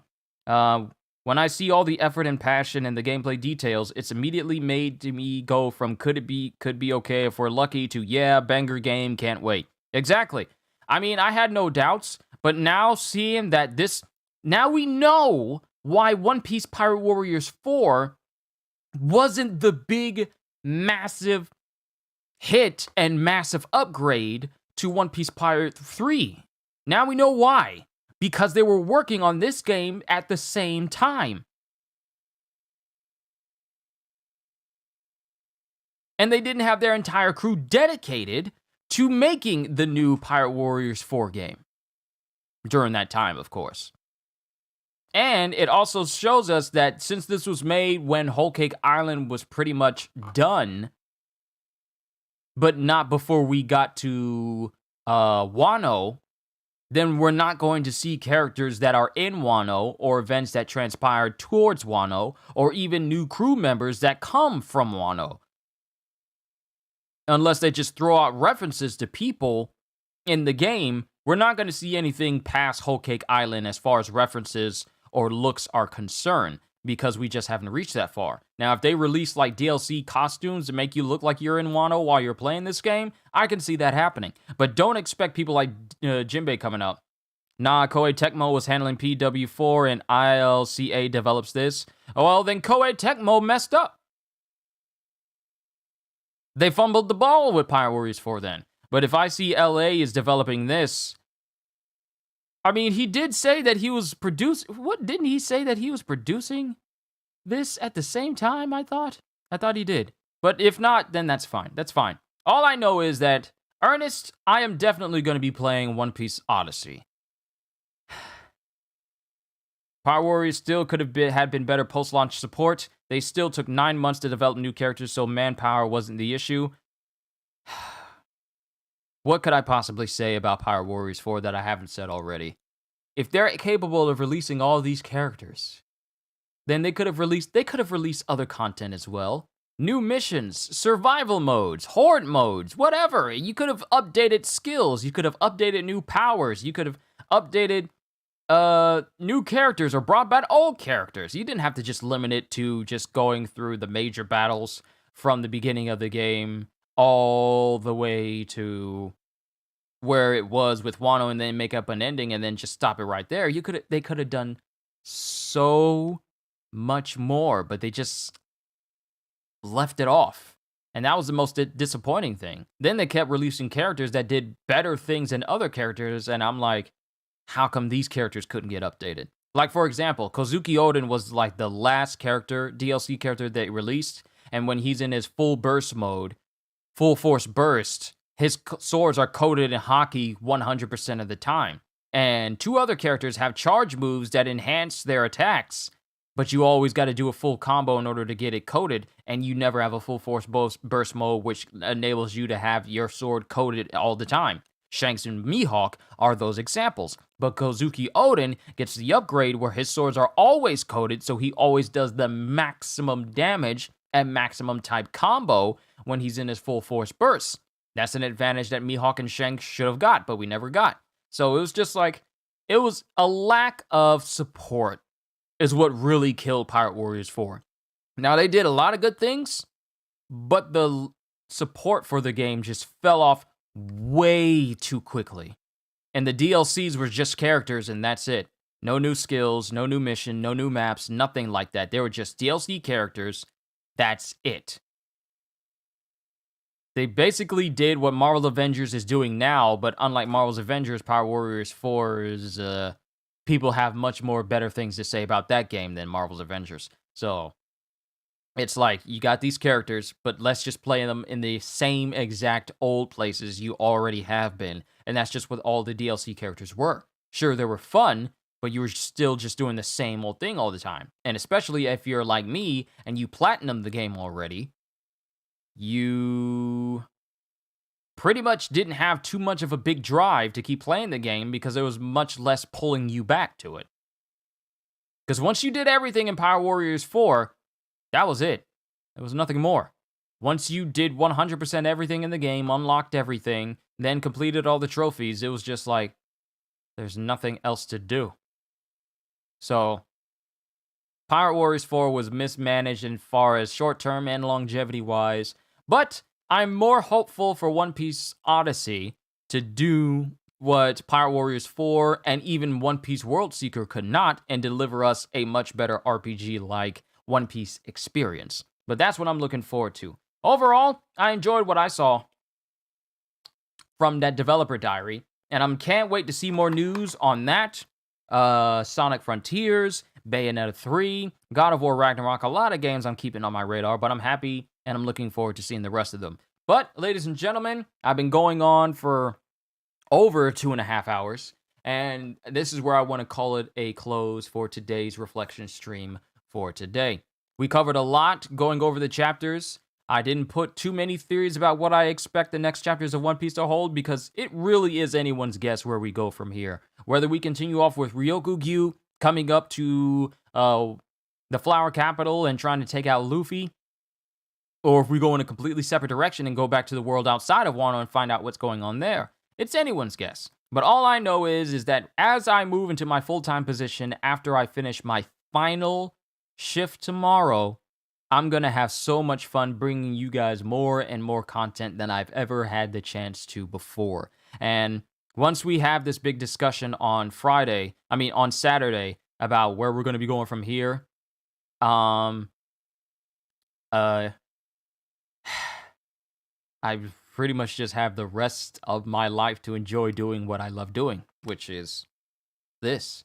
And I just want to say thank you to everyone who has supported this channel all these years, months, or even if you've just been here for weeks and days. I just want to say thank you for the support.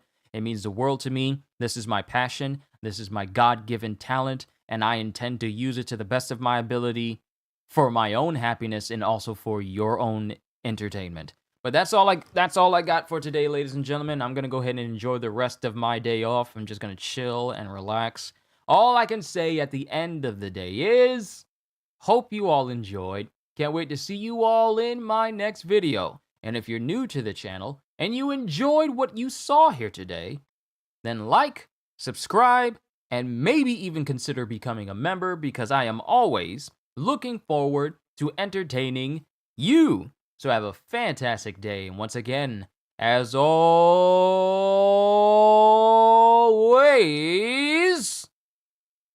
later, peoples. Time to finish this food and then just kick back and relax.